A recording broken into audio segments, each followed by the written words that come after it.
We're the Maxis, the number one Bitcoin only band in the world. And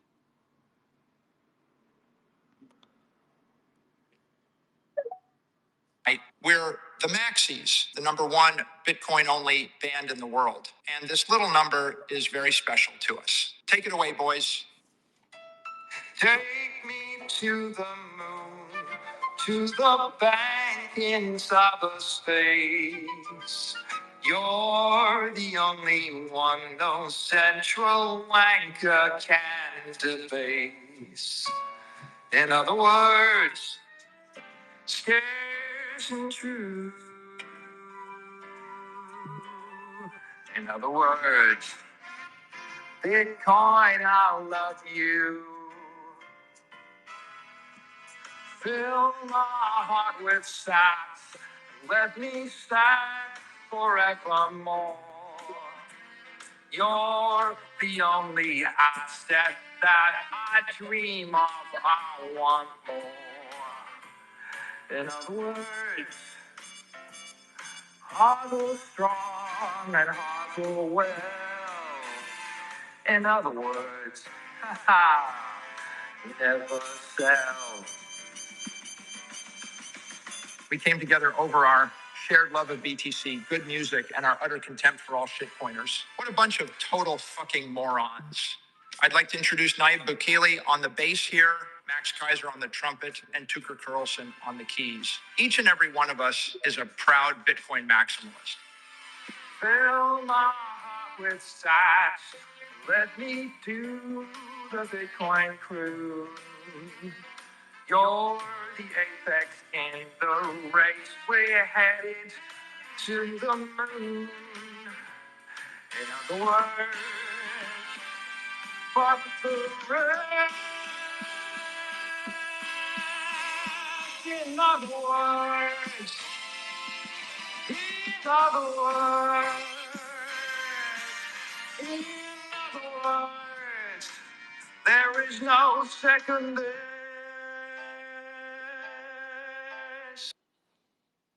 All right. Bob's here. Great to see. Just let the room fill up a little bit before we get rolling. Morning, Bob. Good How's it going? morning. Good morning. Great. Bob, Wonderful before team. we'll probably get some more hosts and speakers and whatnot, but before I just wanted to just thank you, man. Like, you do so much for the Bitcoin space. I really appreciate you personally, and I think I speak for most of the community. I don't know if you get enough accolades or not, but man, I really appreciate it. I know you go like to the nth degree to really get the word out. I think I've been to like 4 Bitcoin related conferences, and I think you've been at all 4 of them. So yeah, you really go the extra mile, sir. So I really appreciate you. Well, thank you. That's very kind. It's a noble cause, right? For sure. You know, there is no more important one in my mind. So Yeah, and I think you're doing a great job of keeping an eye on that rear view where it's like, hey, what are the possible things that we need to look for as a Bitcoin community that could actually become problems in the future? And I think too much of the time we spend just actually looking at the price and how amazing the future is going to be, but it's important to actually keep an eye on our flank too. So you're somebody in this space that I really appreciate that does keep an eye on our backside. well, thank you. Thank you. I'll actually be in Dallas this coming week at BitBlock Boom, and I'm going to be speaking there, and my topic there is actually this very thing. It's the the name of the talk is Protecting Bitcoin, and it's the summary of the talk is there is so many things that I think feel good for people these days, whether that's strategic Bitcoin reserve or the price at a certain amount, and it's very easy to start, I think, feeling too comfortable. And there are issues. Bitcoin can win. It should win. It's set up to be the monetary system for the next 1,000 years. but that's only if we do the right things to keep it um, headed in the right direction. And there are a lot of forces trying to pull it off direction. And and I I think the more that time goes by and we bring in larger amounts of new people, the education about how Bitcoin works and what these forces are that could detract it becomes less it becomes more difficult, I think, to educate people about it. And so that's a concern for me, right? And but the like I said, the biggest thing is complacency.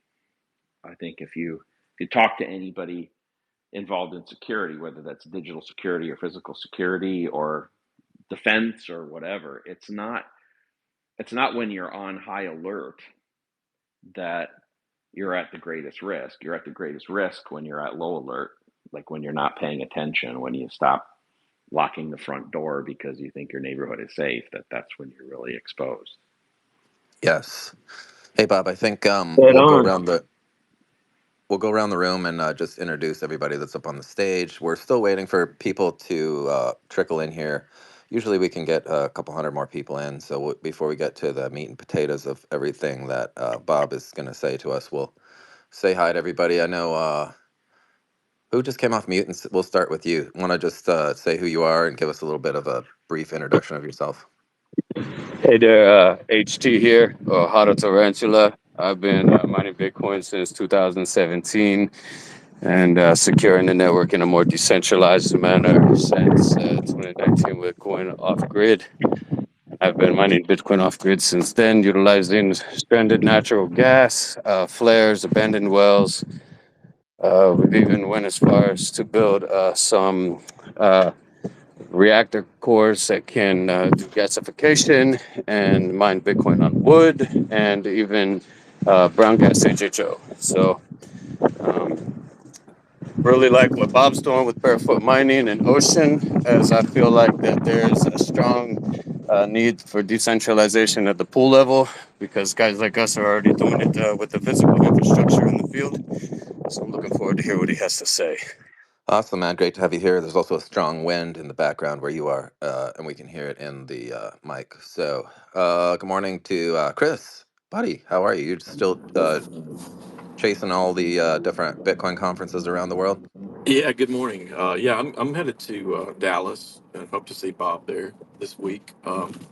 I know Larry Lepard's going, but yeah, I'm getting geared up to travel a bit. I'm going to Asia in 2 weeks, but yeah, I'd love to see Bob. I'm glad to hear Bob on here today. Lauren, good job getting him on because he spun my head around a few weeks ago and talking about nation security, and hash rate. So a lot of important things that Bob's going to bring about. So I bought 30 Bitcoin Axe miners, BitAxe miners last year and gave them a lot of them away for Christmas gifts, but I kept about 15 of them. And I'm in Ocean Pool. So it says I'm going to get a payout in about 7.5 years. So I'm looking forward to that. 30 cents. But no, I'm in it to secure the network and to decentralize and everything. So I'm running 4 nodes and just a couple of small miners, but having fun with that. So good to see everybody. Awesome, Chris. Thanks. You mentioned, Bob. Bob has been super generous with his time as well. He even, when I used to host a local radio show here, he even came on our show, and I think he's been on Cosmo when you were hosting the Tuesday, Thursday thing. Didn't he jump on with you guys as Yeah, well? he came on with Macro on our Thursday show, so it's a pleasure to share the stage with with you, Bob. It's always good to hear from you. Hell yeah. And then last but not least, up here right now, we have Dark Side. Good morning, Dark. Good morning, Lauren. Really looking forward to this space. Thanks so much for coming up, Bob. Well, it's wonderful to be here. Thanks for all the kind Yeah. words from all of you. Appreciate that. No, I think I don't know how you do it because I know you're always traveling and whatnot. So I think sometimes a pat on the back is nice from the community. So we definitely support you. I think one thing, Bob, like we kind of try to keep these spaces more like conversation and whatnot too. So if you feel the need to pause or anything, we just let anybody on stage jump in and ask you a question or clarify or whatever. So it's kind of more informal, not like a podcast where you're being interrogated or you're expected to, come up with all these words. But so don't feel any pressure because it's just like a community here, just asking questions, hanging out, and whatnot. So um, I don't know.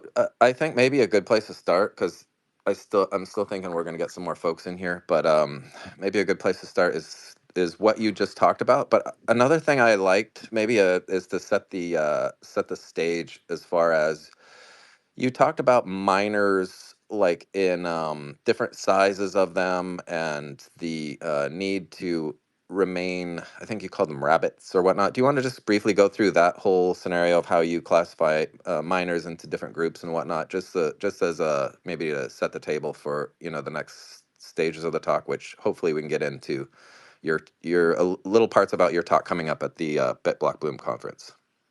Of course.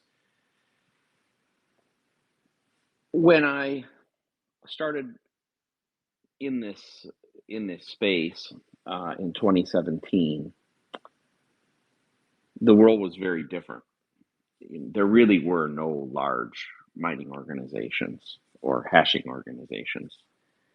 And I saw over the course of the next really 3 years a pretty dramatic change, and it precipitated me coming up with these classifications. And there's kind of two dimensions of this. The first dimension is what you asked about, which is let's look at the sizes. So the most prominent size of hashing organization is what I call the elephants.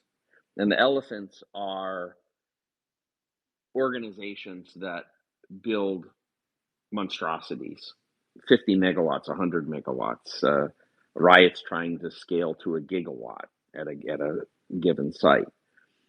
And those sites are big and powerful like an elephant. They take a long time to mature, just like an elephant. They are also kind of immobile, though. Like you can't just pick up and move 100 megawatts from point A to point B if something changes. They're also very easy to find, and as a result, very easy to hunt. So, in an adversarial environment, it would be very easy for a government, a tax authority, a terrorist organization, by the way, to attack the elephants. Now, the other end of the spectrum are the rabbits. And the rabbits are the small individual miners. They have historically been the heart and soul of the ecosystem. Individually, they're not terribly important, but collectively, they can make a massive difference. You might think of it like if you think of a farmer's field full of cabbage, let's say, the one rabbit getting into the field and eating some cabbage is no big deal. But if a herd of rabbits come into the field, they can destroy the field pretty quickly.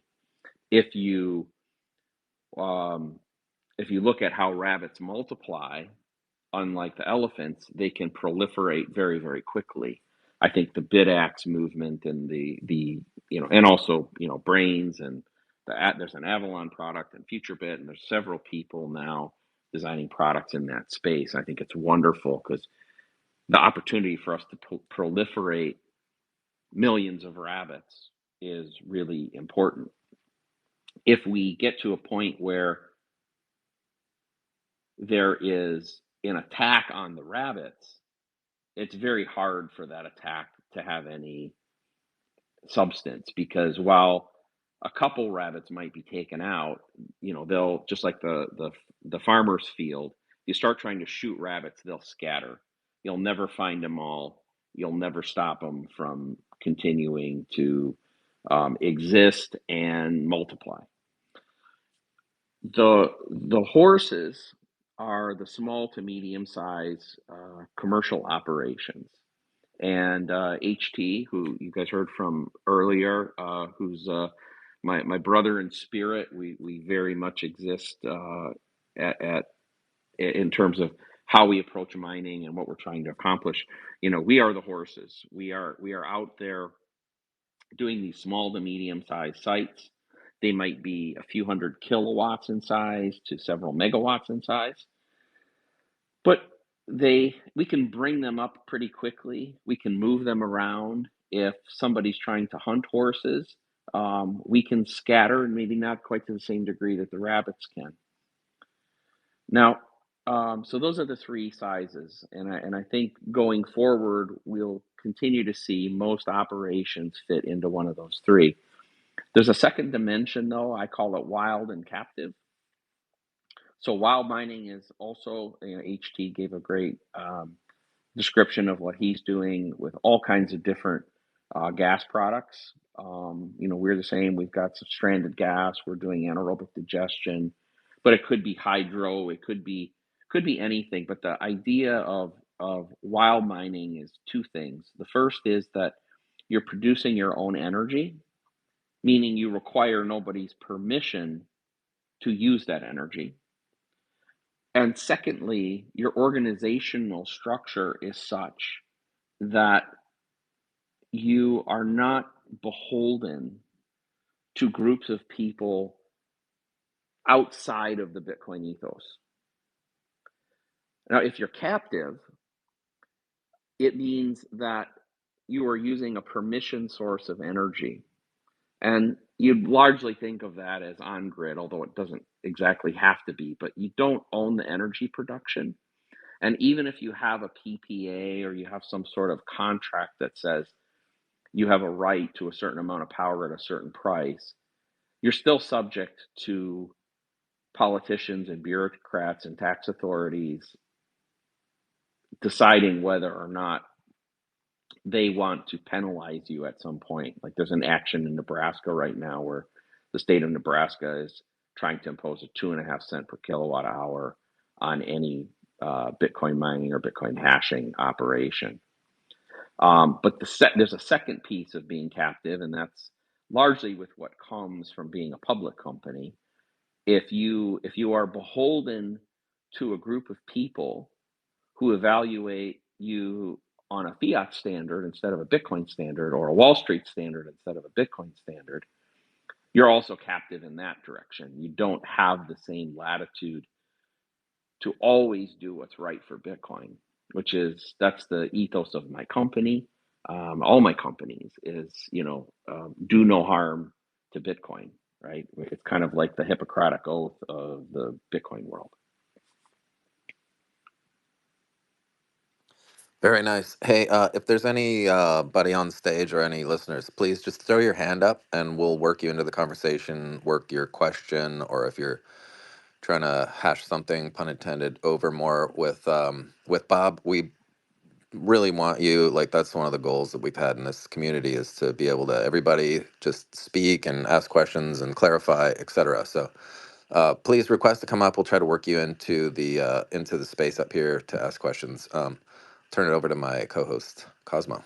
Yeah, I think that it was pretty recently. I think it was last week we were on another space together. But there was something mentioned about the interesting difference between specifically Bitcoin mining and a lot of other very competitive fields where to some extent scaling with Bitcoin mining is actually less profitable than with other endeavors. So once you reach that elephant level, right, it almost is tougher to keep up with the network and paying for electricity and doing all these things that you need to do, the overhead, than it is maybe for like a horse.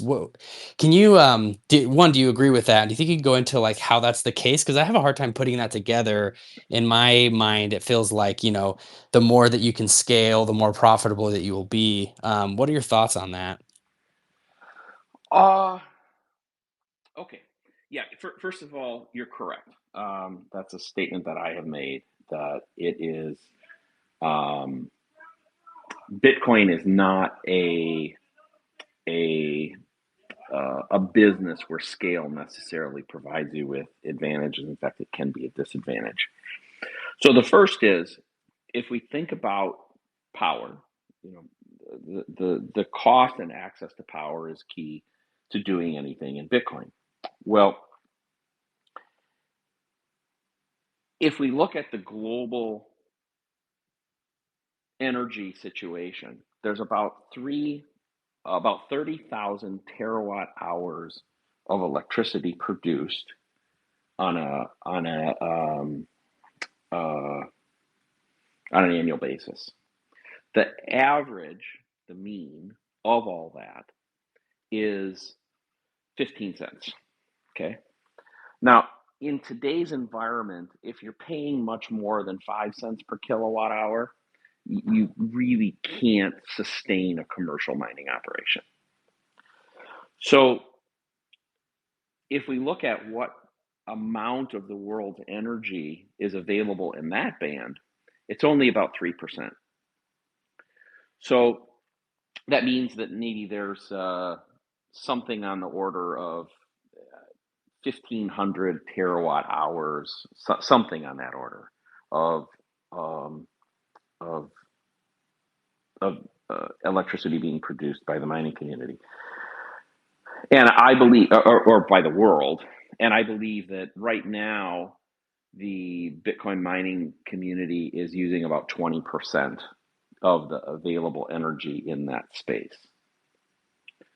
So, and then we're competing with high performance computing and AI and things like that to, um, in order to exist. But I think we've largely saturated that already. We've largely already used, at least in the current energy landscape, we've used most of that. So it's another way of saying that finding 100 megawatts or 500 megawatts of unutilized electrical capacity at the right price point is getting That's really hard. hard. Can confirm. So, the only way, so if you want to participate on grid, there are still some places where you can find that, but it might be 1.5 megawatts that's part of a rural cooperative, let's say. That'd be an example. So if you're trying to exist, if you're trying to find these big ones, they're just not there, and you're competing with so many other people. But what you can do is what HT and I have talked about before. You can go off grid if you produce your own energy. You're using, let's say, stranded natural gas as an example. Well, you could produce energy, let's just say, well under 4 cents per kilowatt hour, often multiple cents cheaper than 4 cents per kilowatt hour. But you may only be able to get 300 kilowatts out of a well or collection of wells, or maybe it's 2 megawatts or 4 megawatts, but you're not going to get 100. Those don't exist. So this is the reason that I believe the future is, I've said it before, is wild horse mining or rabbit mining.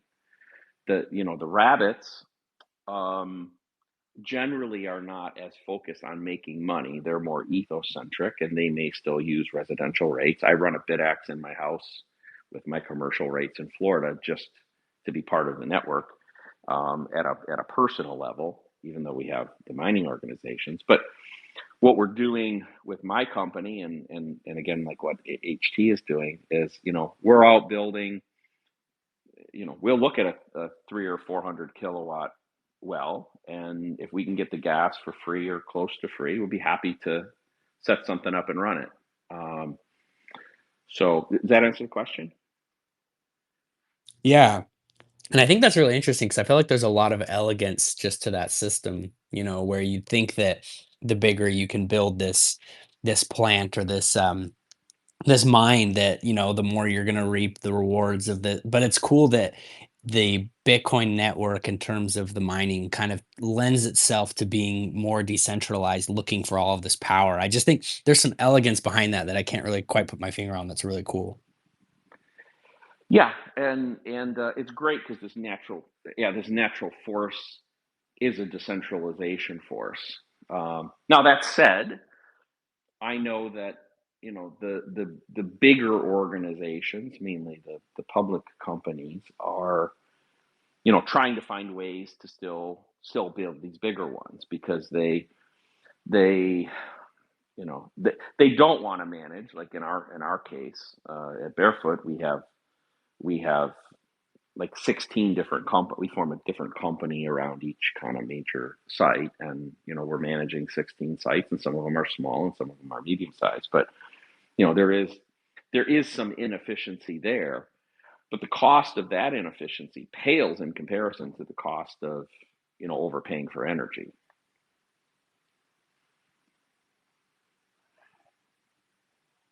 Let's see. We had someone jump up on stage. Feather, do you have a thought or a question? Yeah, are you guys able to hear me? Okay, Loud and clear. awesome.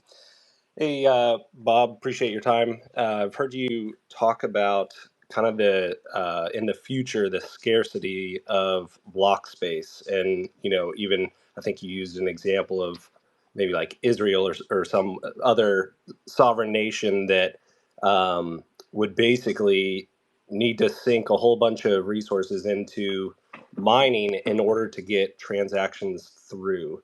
And my question is, um, do you think that if they don't already realize it, do you think once countries do realize, that's going to be an issue? Do you really think that they'll still choose to use Bitcoin, or do you think they'll potentially jump ship and go to some other form of cryptocurrency? Or yeah, what are your thoughts Hey, on that? hey, Bob, before you answer this one, can I just kind of add or piggyback onto that? Because it's really pretty much the same question that has come up.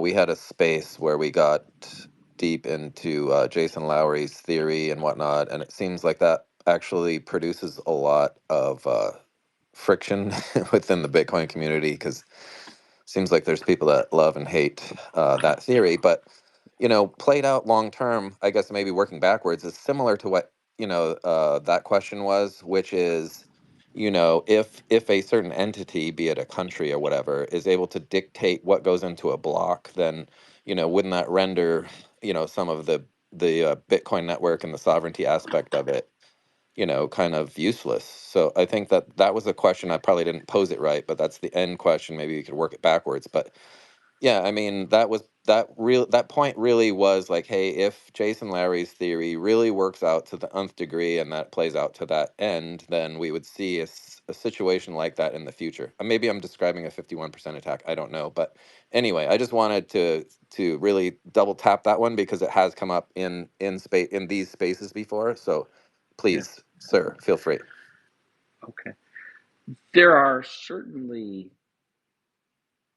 analogous aspects of Jason's theories and my vision.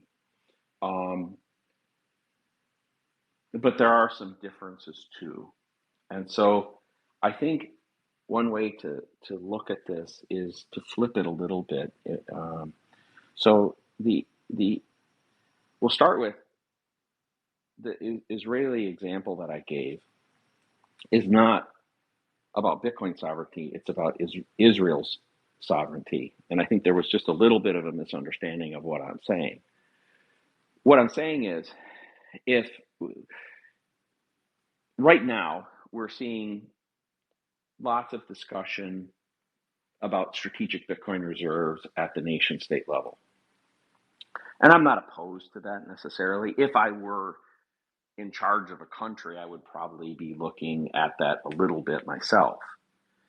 But the thing with strategic Bitcoin reserves is while it may be kind of a treasury management strategy, it may be something to fend off in inflationary forces and potentially even relieve debts. It does nothing for the sovereignty of a nation. So if I were a country, if I were in charge of a country like Israel, it doesn't, and I pick that just because it's a somewhat controversial country, I'd say, well, hey, I'm at risk of being kicked out of the fiat system, just like Russia was kicked off when they invaded Ukraine. I look at it the same way. I'd say, well, there's already a precedent saying that if you piss off the appropriate people in the Western power structure, you will be kicked off of the fiat system.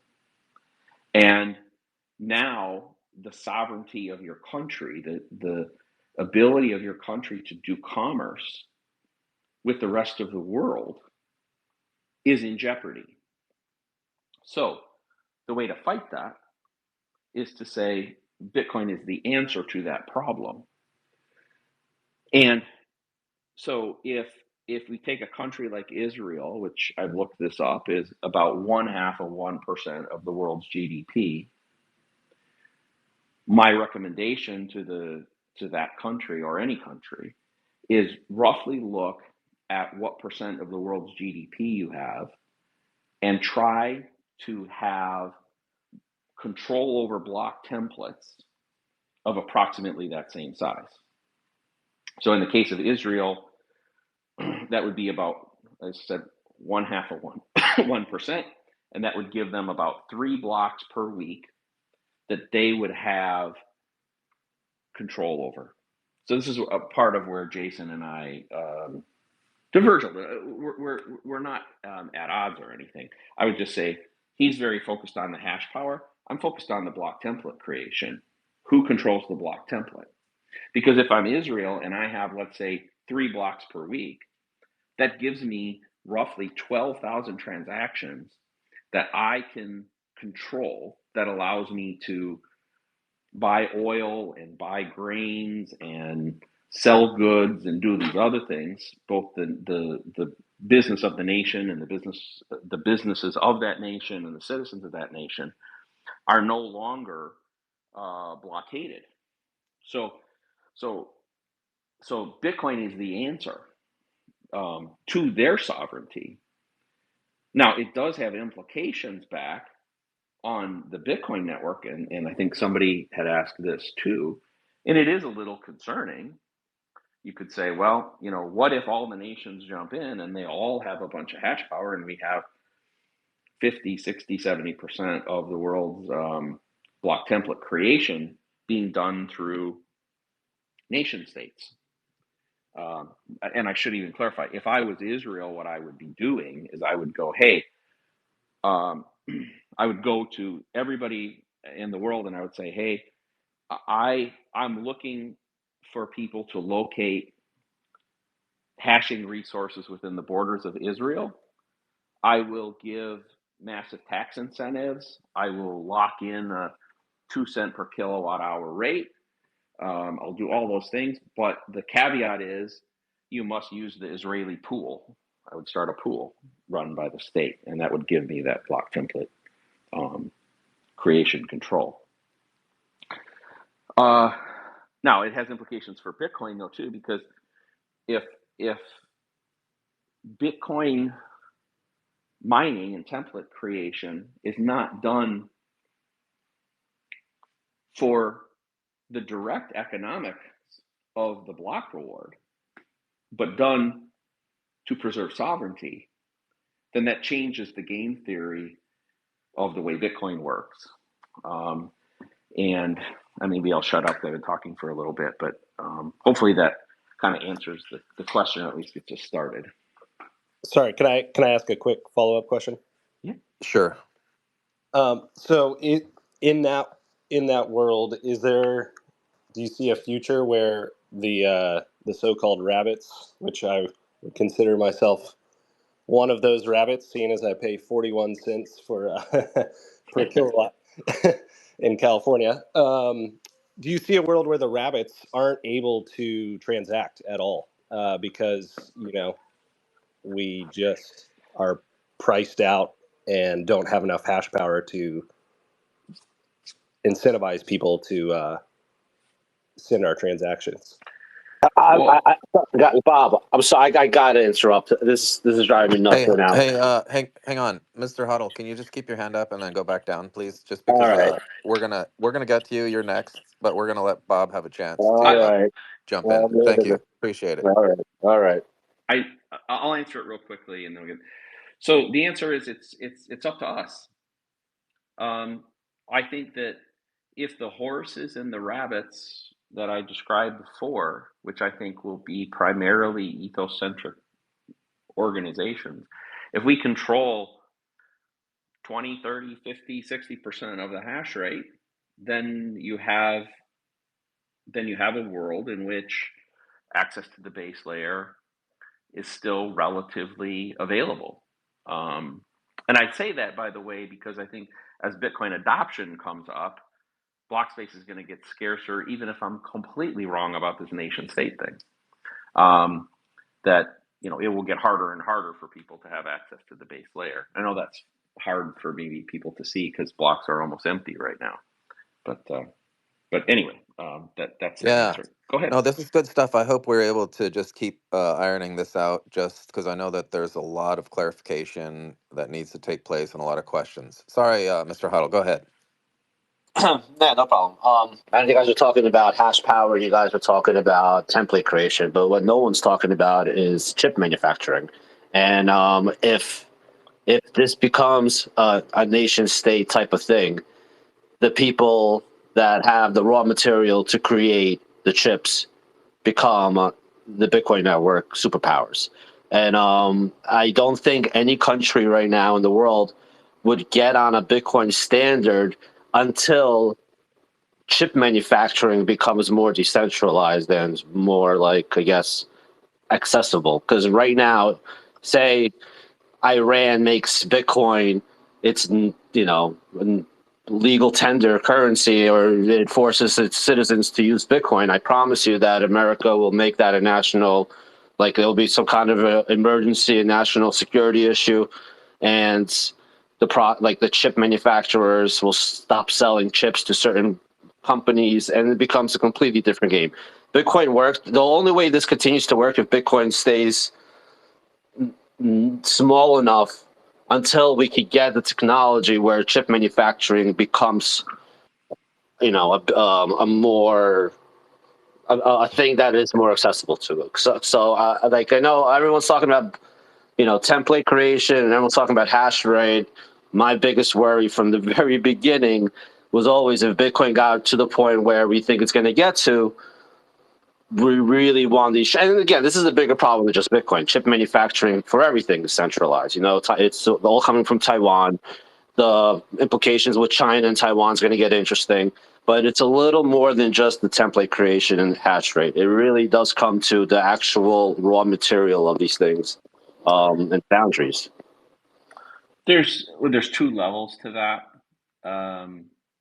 Yes, you're accurate about the foundries. Although I will point out that Korea, which is a little friendlier nation to the U.S., um, has it has essentially equal capabilities. Samsung has essentially equal capabilities to TSMC. Um, that said, I think we're finally going to see some movement at the foundry level back into the West. Let's hope that really happens, because I do share that. But the bigger issue in the short term is that right now chips are not even available. That we have, Bitmain and MicroBT to a lesser degree, and some of the other manufacturers. The people that make the chips are the same people the people that design the chips, and whose name is behind that chip are the same people making the systems. I believe we need those two things separated, and we need the market forces to separate them, so that the market looks a lot more like the PC market, where you have Intel and AMD, or you can get a RISC processor from a variety of different people, and then you have system makers who can design the computers around those chips. some of you may know I came from that world. I was the chief technical officer at Gateway, and so I spent most of my initial career in that world. Um,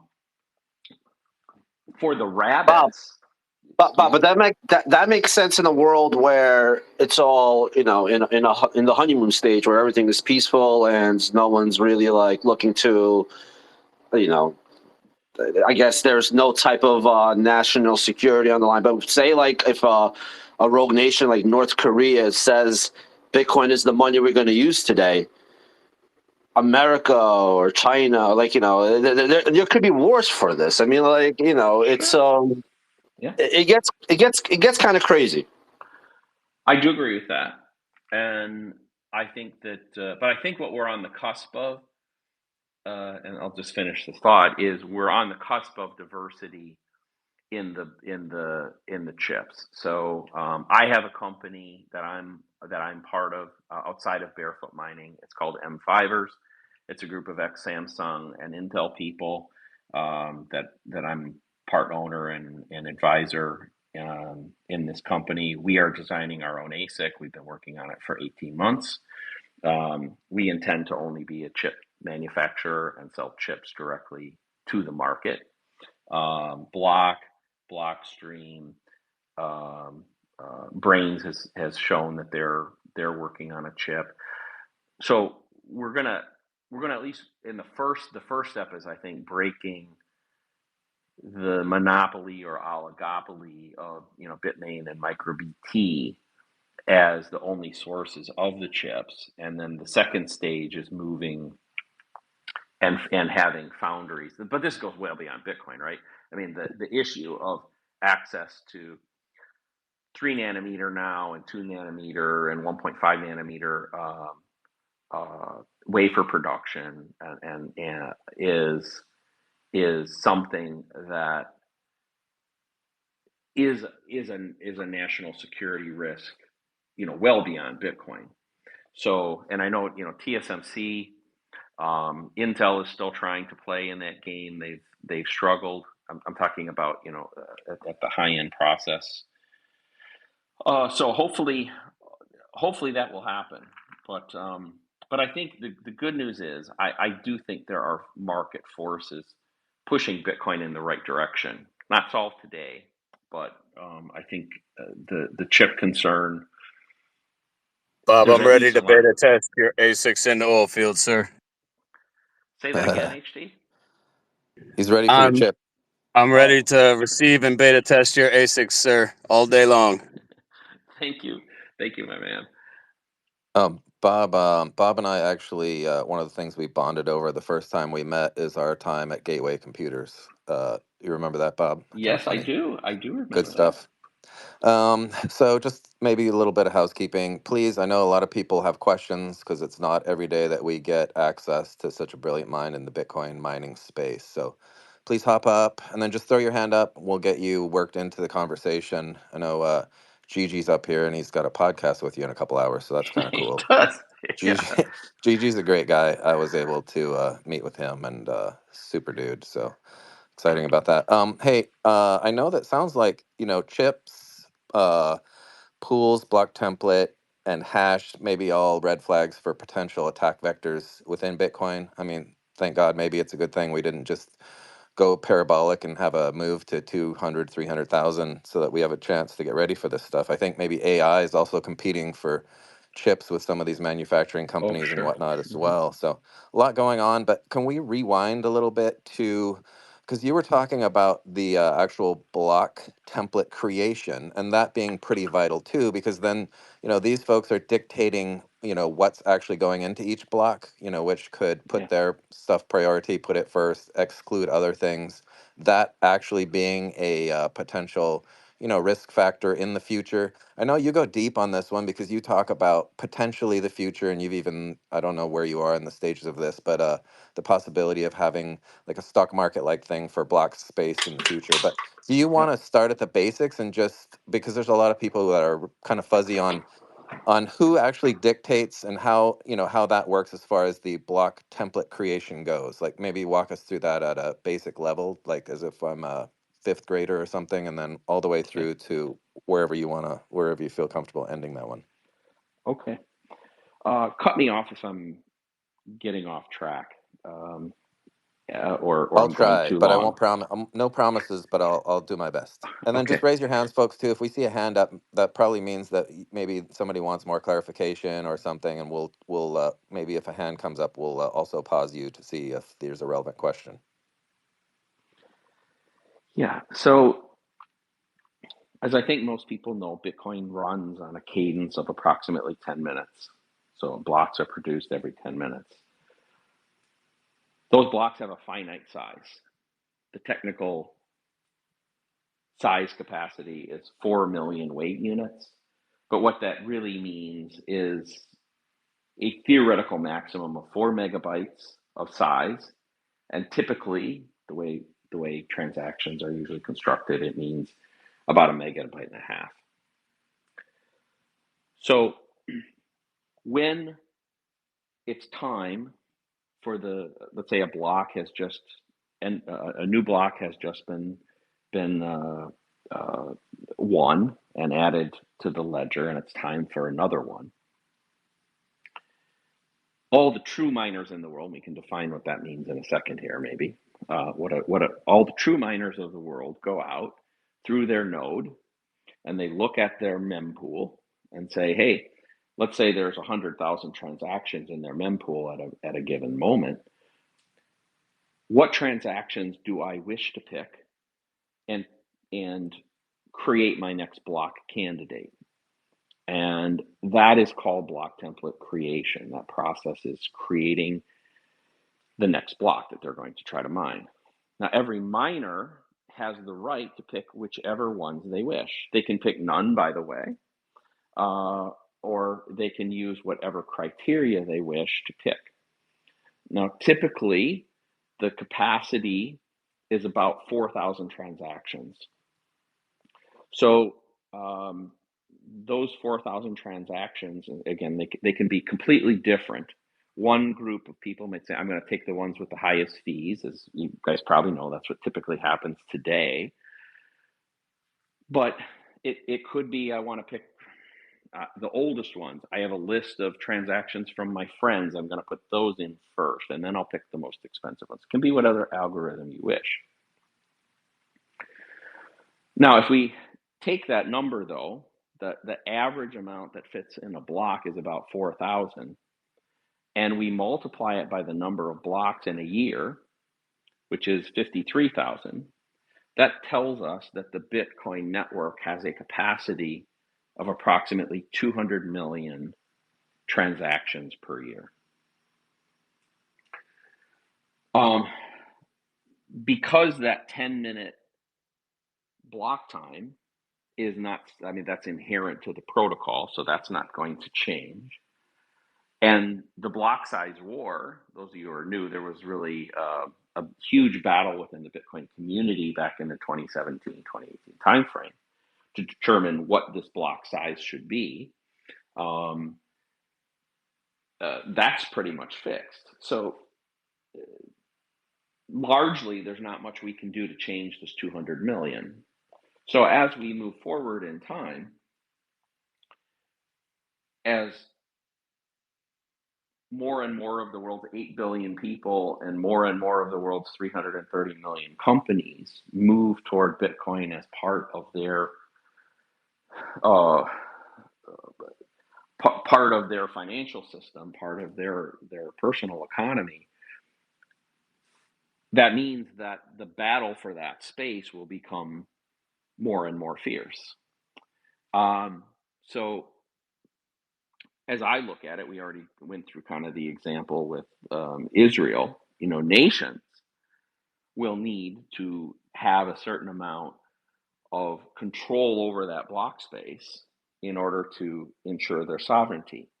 I believe, and this is controversial, I recognize, that large financial organizations are also going to need control over block space. Otherwise, it will be difficult for them to provide financial services. Now, these could be existing financial services companies like Wells Fargo or Bank of America. I know, boo hiss, but that's the way it is. Or it could be new and emerging Bitcoin banks or financial institutions that are Bitcoin centric that emerge.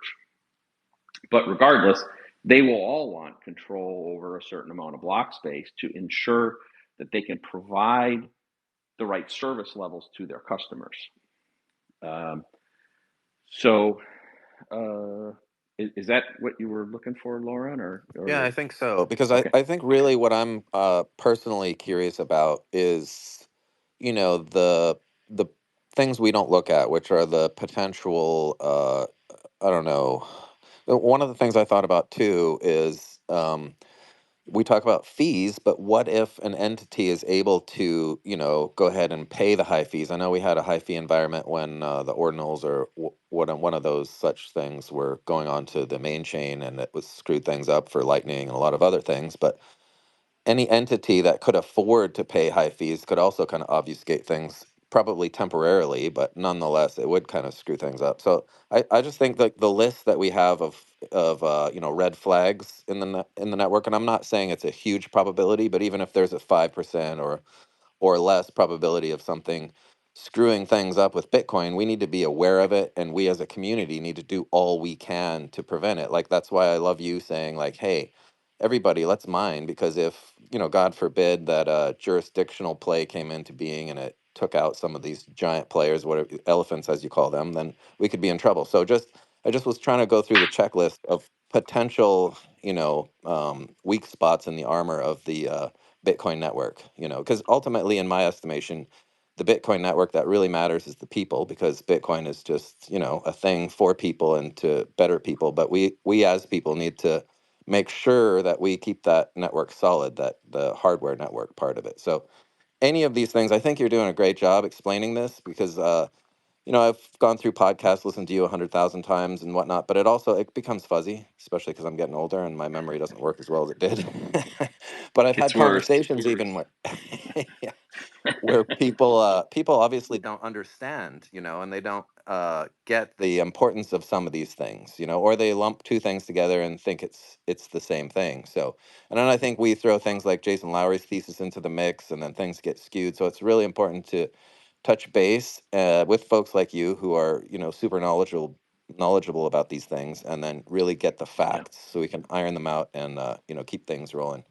We do have a couple of hands up, so maybe we'll go to I don't know who was first, Dark Jesse or was Cosmo. first. Jesse. Yeah. Okay, we'll go to Jesse. Morning, Jesse.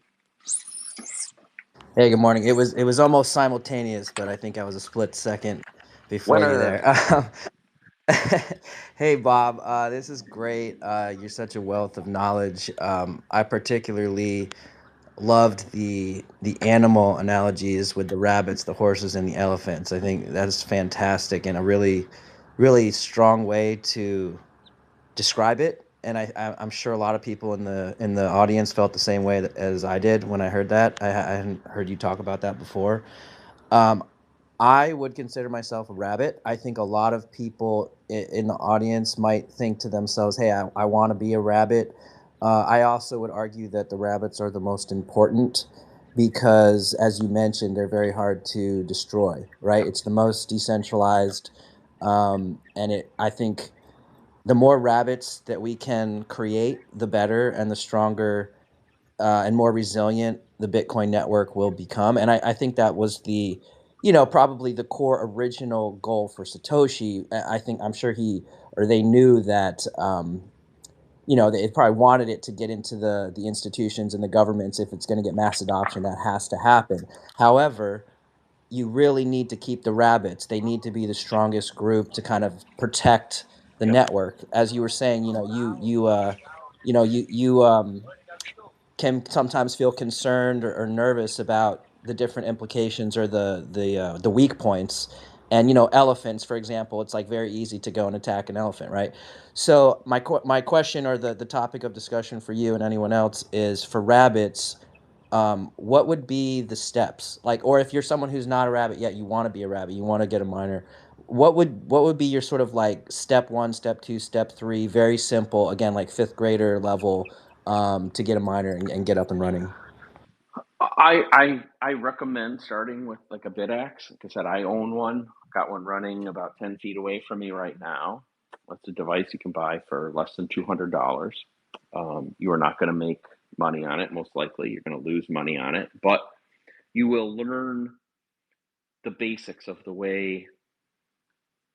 Actually, to start with, I'll clarify. You'll start by learning how to hash, and I think that's step one.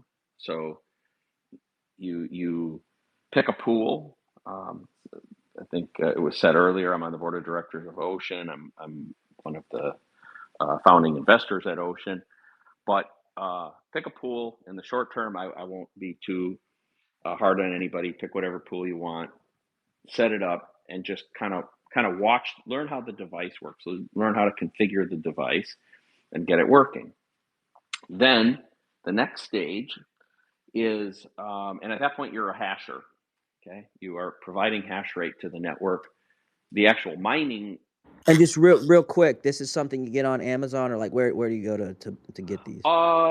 I think solosatoshi.com. But if you just Google Bitaxe, Bitaxe, I'm sure you'll find it. I'm trying to remember where I got it. Solo Satoshi. If you go to that Twitter account, I think um, you'll find links where you can buy that sort of stuff. And what I want to again say is there's a distinction between hashing and mining. And honestly, most of the companies that claim they are miners are not miners. Mining is a process that requires running a node, managing a mempool, creating block templates, creating and receiving Coinbase transactions, and hashing. It also is the process by typically which protocol changes get signaled. So you're participating in that. So if you're using a pool other than Ocean, at least at the moment, it basically means that you've abdicated all the responsibilities of mining to the pool, and you're providing hash rate. They are paying you for providing the hash rate. They've kind of outsourced the hashing function. So, so that's kind of the next stage of the process, though. Once you learn how to become a hasher, then what I would say is you get a node, you learn how to run a node, then you learn how to run a datum server, which is software you can download onto that node. And at that point, you can either continue to mine with a pool like Ocean, or you can solo mine. And either way, you now are taking control. You're now running that node. You're deciding what goes into your mempool. You are deciding what transactions go into the blocks. You can get your payment directly from the Bitcoin network, not from a third party like a pool. And once you do that, now you're really mining. Then the only difference between you and a real mining company is how much hash power you have and how much influence you have, because your hash power is kind of like how many votes you have. If you think of yourself as a citizen of the network, people with more hash power get more votes. um, I think that's an okay analogy. Never used that before, but I think it's okay. I like it, Bob. Yeah. Hey, just a little housekeeping too. Oftentimes when we have a guest, they allocate about an hour of their time to us. I don't think we got into the specifics of it. So just if you need to excuse yourself, please don't feel, pressure to stay and whatnot, because we usually hang around and discuss things as a community even after a guest will leave. So feel free to just let us know when you need to run. Once again, if you have questions for Bob, I see Joe down there. I don't think this kind of talk is particularly exciting for a guy like Joe. But hey, anybody wants to come up on stage, ask a question. I know we have a hand up, but I really like what you just said, because it got deeper into, the differentiating things between purely hashing and I don't know if we got to. Hey Bob, are you rubbing your fingernails on a chalkboard or something? Because that's the no, I'm Oh kidding. It no, I'm sounded like sorry. it. I'm sorry. You got Edward Scissorhands or Do Freddy you want to know Krueger what's back really there happening? just So I scraping. I just Yeah.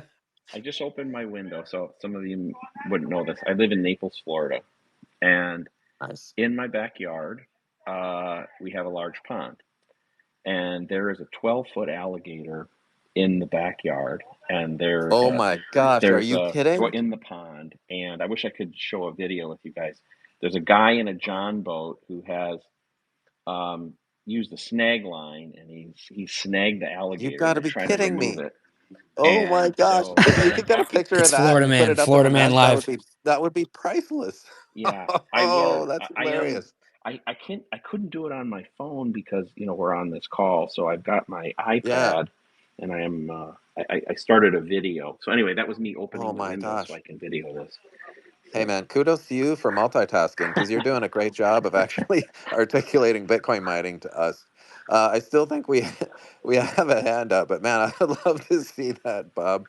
yeah, Your view right now might be must be exciting. yeah.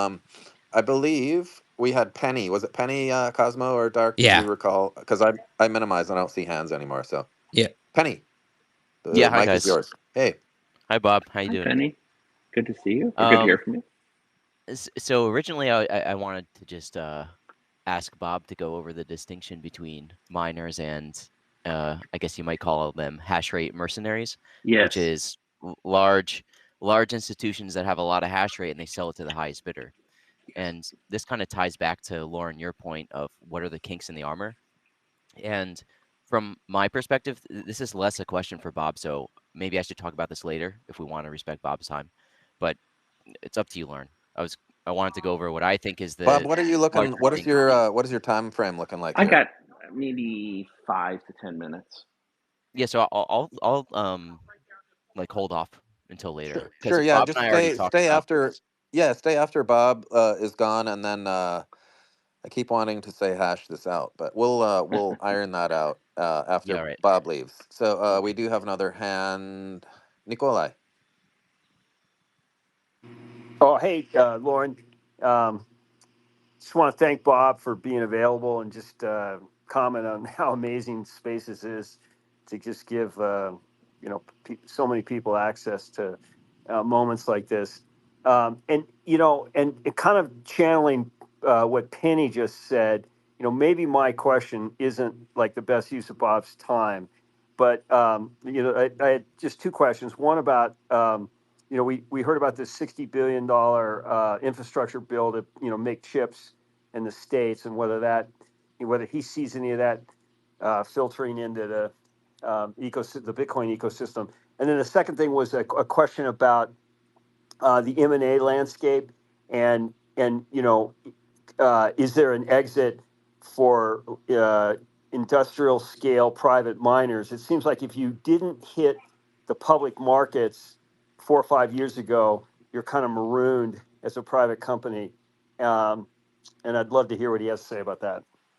Okay, Bob, did you get that? Okay, because Yes, maybe I we'll did. make that your last Yeah. final question Okay. or whatnot, and then also, if you could do everything in your power to get us images of what's going on, and then we'll post it in a follow up or when we repost this, that would be amazing. Because I, for one, am super curious. Anyway, sorry. Okay, I will be happy to do that. Okay, so first, in terms of the infrastructure bill, it's very helpful. It's very needed. I think it was Mr. Hoddle that brought up this point earlier. The Bitcoin, the Bitcoin world is kind of in a funky position relative to chip availability because we're a tiny, tiny industry. I mean, we are tiny. I think sometimes we live in a Bitcoin world where we're all talking because we don't realize how small we still are.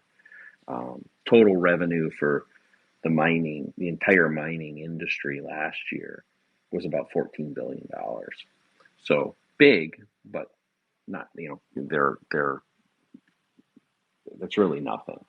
And so we don't have much horsepower when it comes to getting chip allocation, um, fighting against Apple and Broadcom and Intel and like these kind of companies, we just don't have much horsepower to demand much. And we want the very latest. I guess that's the part I missed there. Was like right now we've got access to 3 nanometer technology, which is what we need in order to get the high efficiency mining servers that we're all looking for. And the old technology, like let's say a 7 nanometer stuff, is almost worthless to us. So we're this industry that is tiny, asking for the best of the best. So there has to be more global capacity for us to continue to Hey, grow. Bob, I'm Yeah. going to cut you off just so we can. I wanted to put Gigi on the spot and let him warm up and ask the first question on this space. So I'm putting him on the spot right now. So maybe we can make this the last Okay. question. Gigi, I'm putting you on the spot just to get you the warm up. You're welcome. So you can mess this one up. But to get ready for your pod later with Bob, do you have any question for Bob, sir? Hey, Lauren, thanks for the invite. And Bob, thanks a lot for sharing all these insights with all of us. And definitely, I'm excited to have you on the podcast in 2 hours' time to go Yeah. into some more detail. I wanted to kind of close it up with a final question on your thoughts. In last few weeks, or so to say, last month, we have been seeing more and more bid axes actually, not bid axes, but solo miners. Yeah. How does that feel? And do you think we'll be seeing more of those as we go forward? And what's the main catalyst for it, in your opinion? Well, I think there's a couple catalysts. The first one is an accessible price point. So when people can get a $200 product, I think there are out in the community. There's a lot of plebs that want to participate, but price has pushed them away. The usability is improving. I would still say it has a ways to go, but the usability is up considerably as well. And I hope, I can only speculate, but I hope some people are starting to see the problem, that we have to decentralize. I've certainly been hammering on it for several years now, and there are others doing the same thing. But I hope the message is getting out there that I'll say this, kind of a preface of my talk at BitBlock Boom. I think the word hodl has created issues for us. As brilliant as it is, it's kind of a hidden implication in the word hodl that all you have to do is buy Bitcoin and sit back and let it rip. And it doesn't tell people that their participation is important, and that the whole hodl thing doesn't work if they don't participate. And running a bidax and knowing what mining is and understanding the way the network operates, I think is a key part of that. And it can be education. God bless you guys that are doing podcasts and running spaces. That's part of it. But the people that just buy Bitcoin and then go sit on their sofa, I think are doing a disservice. They're not being citizens of Bitcoin. Like, I said, I used this before a little bit. If you're a citizen of the country, it means voting. It means doing jury duty. It means running for office. It means those types of things. And I think we have to think about the same way in Bitcoin. If you're going to buy Bitcoin, don't assume that everybody else is going to do all the heavy lifting and you just get rich. It doesn't work that way. It will fail if that becomes the pervasive attitude. Wow, Bob, I think that is probably the best way to end it, because I mean that is extremely important, super important. I think one thing we didn't touch on is the difficulty adjustment, but we can talk about that after you leave. But hey, man, we just wanted to let's hear it for Bob, everybody. Round of applause for you, sir. No, that was amazing stuff. I mean, I hope you can come on these spaces with us again. And it's important to teach and educate, because without that, then we're not going to go to the next step, which is, hey guys, mine, run a node, be part of the network. So I mean, personally, I think it's important. It's better than, if you're sitting on the sofa hodling, it's better than sitting on the sofa and having cash and not having any Bitcoin whatsoever. So it's a process, and we as the educators are trying to do our best to get the word out and say, hey guys, there's a better way. There is sovereign money that is hope for the future, and that we all want to participate in and see hope for our kids and grandkids and whatnot. So I think those were amazing parting words, Bob. Once again, really appreciate you being here. Feather, we'll get to you probably after Bob leaves. I don't think he has time for any more questions. So thanks again, Bob. Thanks, Appreciate guys. it. Bye bye. Take care. Have a great day. Have a good pod with Thanks, Gigi. Bob. Will Speak do. later. Feather, buddy, I don't know if your hand was up for Bob, but I think we kind of stretched his time a little thin as it was. Yeah, no worries. It was, but somebody else may know as well. Just curious as to whether anyone knows of any, talking about the datum and mining with ocean. Um, didn't know if there were any resources out there of, a YouTuber or somebody actually walking, through how to, run and install datum and kind of make your own templates and everything. I feel like to a someone that's not super tech savvy, it can be a little daunting just hopping on the Ocean website. Yes, Yeah. that's a great question, actually. I think Gigi raised his hand for that reason, but Penny also had his hand up. I know Penny wanted to go over some other things. I go to resources like BTC Sessions. I don't know if he actually has any tutorials on, the ocean pool specifically, but he's usually my go-to for a lot of these. I'm quite slow, and I oftentimes find myself on these things rewinding 10 times and hitting pause just to get a step of the process correct. So, and especially if you're doing anything from setting up a node to whatever you're trying to configure, hardware wallets, etc. Tutorials like that can be invaluable. Penny, before we go to you, because I think you're going to go a little in depth, and Gigi probably has to go pretty soon. We'll go to Gigi real quick because I think he was going to respond directly to that question, and then we'll go to you, Penny. Yeah, Lauren, that's right. I was gonna point Feather towards BDC Sessions that you mentioned. He actually released an episode about a month or two ago about how to set up your own datum server. I think it was on Start9. And definitely anyone listening, if you're not running a Start9 node, you should definitely, it's a piece of cake. You can even get them pre-built on Start9, or you can do a DIY version, which I did myself, and I'm in the process of releasing that hands-on tutorial step-by-step how to do it. And I'm far off a techie, so it was super simple. But yeah, to learn more about datum, definitely BDC Sessions, and check out the Ocean website also. It's got a lot of clear information over there. So I think that could be a great spot to start.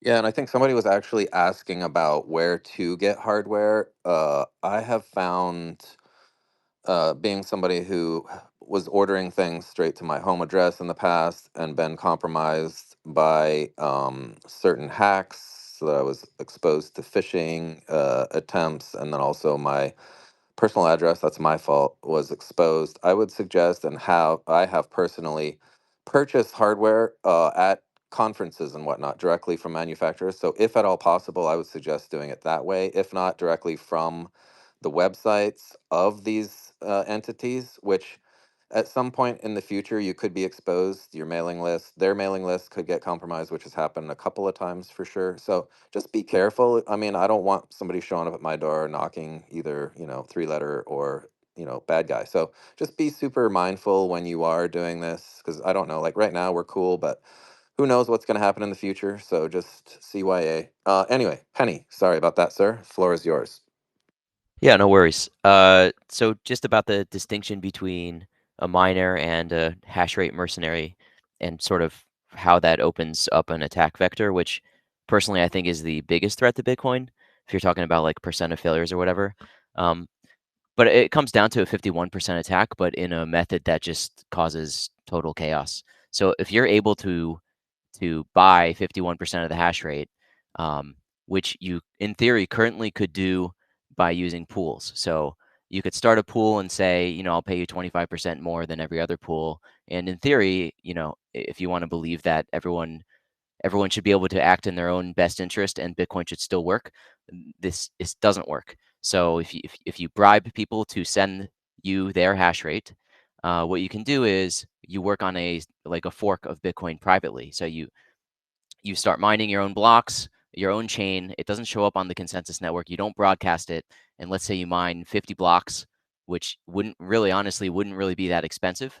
Then you can broadcast that chain to the network, and every it's just network wide double spend, network wide chaos. Like everything gets overwritten. So whatever people thought was consensus in those last 50 blocks, they waited 6 blocks for confirmation or whatever, or someone cashed out of an exchange, or MicroStrategy bought Bitcoin and they say it's on their balance sheet, whatever it is, all those transactions go back in the mempool, and whatever this evil mining pool worked on, it might have been a bunch of empty blocks, or it might have been like, if they want to be more chaotic, they include like half of the transactions on the consensus chain, and then they broadcast that, everything gets reverted, and it's just total chaos. So this is why it's important that miners, when they sell their hash rate, they at least are like working, doing work, creating templates that are beneficial to the network, or at least not at the whim of whoever they're selling their hash rate to.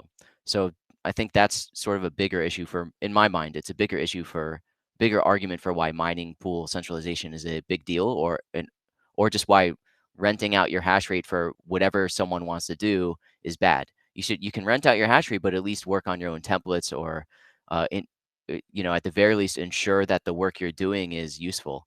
So I think as it stands now, when you go into a mining pool, you're just working on the hash rate. I don't think the quote miners are even looking at the work they're doing. Like they could be working on a block that is, the previous hash is not consensus at all, and they could be able to tell they're working on a side chain or a fork, but they just do zero validation. It's literally just send me the template. Here's the work.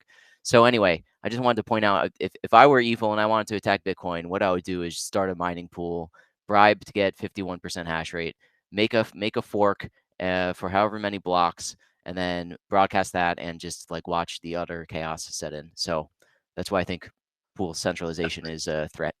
Thanks for just screwing up Bitcoin. Now the U.S. government's going to step in with your plan and mess it all up. No, I'm kidding. Hey, I know a while back there was I forget which entity did it, but they actually created some design or spelled some word or something in a block because they were able to actually create that block template and, put in order what they wanted. Oh, Can you give Mara us the? made the picture of Trump, Yeah. but it's Can not you an give us actual the picture. It's yeah. What's up? like give us the gist of that? Just give us the Oh well, like. they set up their block such that the fees, when you look on mempool, they color code each little transaction based on the fee. So they set up their block in a specific way that when you look at it through mempool, it looks like a picture. So there's nothing there. They made their own block template, and it was like a kind of cool little hack. Okay, so that did not have to do with the way they set up the transactions within the block, but just the fee structure, correct? And also probably the order of the transactions, Gotcha. So it because that's sounds how. like, yeah, go ahead. No, go ahead. You got it. No, no, I was just gonna kind of go over like some of the points that were brought up in today's discussion that could be weak points. Wait, Pools. can Yeah, I yeah, jump please, in there please, really please, quick? Cosmo. I know that's right. Your hand was up, and I keep minimizing it, and then I Oh, lose you're all the good. hands. Sorry. Yeah. Go ahead. Yeah, I think to your point, Penny, I do think that there is, we need to be mindful about the block template creation stuff, and I've talked about that a couple times here. I also think that, another beautiful thing about Bitcoin just in general, like if you are able to achieve like half of the hashing power in terms of like being able to create these templates, or that scenario that you outlined, it my question is like if you're going to like destroy the network, or seek to undermine it, the question is to what end, right? And you could see maybe like a nation state wanted to be like, I don't want this decentralized form of currency out there. But the cool thing about Bitcoin is that you will always, generally, I guess I'm not gonna say always, but it will generally be more beneficial to cooperate with the network. Like you will achieve more resources cooperating in the network than you will like trying to actively destroy it. I see your thumbs down. You got a So, rebuttal that? Cosmo, you're speaking to Yeah, incentives, absolutely. correct? Yes, Yeah. incentives. So Incentives. so his Okay, question go is, ahead. why would someone spend money to make Bitcoin's price go down, right? Essentially. I mean, No, no.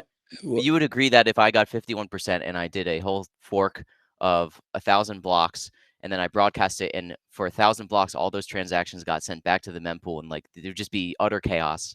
you agree that the price of Bitcoin would probably go down Yeah, absolutely. or not? Yeah, Okay. absolutely. If it So Go ahead. so the financial incentive is while you're doing this, if it's clear that you're going to succeed, you can short Bitcoin. You can buy puts on. You could buy tons of puts on Bitcoin. It's like the total market cap of Bitcoin is massive, and the liquidity there is much larger than the cost to do this, the theoretical cost at least. And the pursuant problem to that is that ratio, like the ratio of financial incentive or the total market cap of Bitcoin versus the cost of doing it. Every time there's a halving, that ratio goes up. So over through time, there's going to be more and more of an incentive to do this, because this is unless transaction fees, start to make up for the subsidy. So if you look at security budget is essentially like you can call it the daily mining revenue, right? So let's say Bitcoin doubles every 4 years, but the subsidy gets cut in half. The mining revenue is going to stay flat. And the only difference to make up for that is transaction fees. So let's just assume 4 years, 8 years, Bitcoin does a 4x and subsidies gets cut to a quarter. You have the same amount of revenue.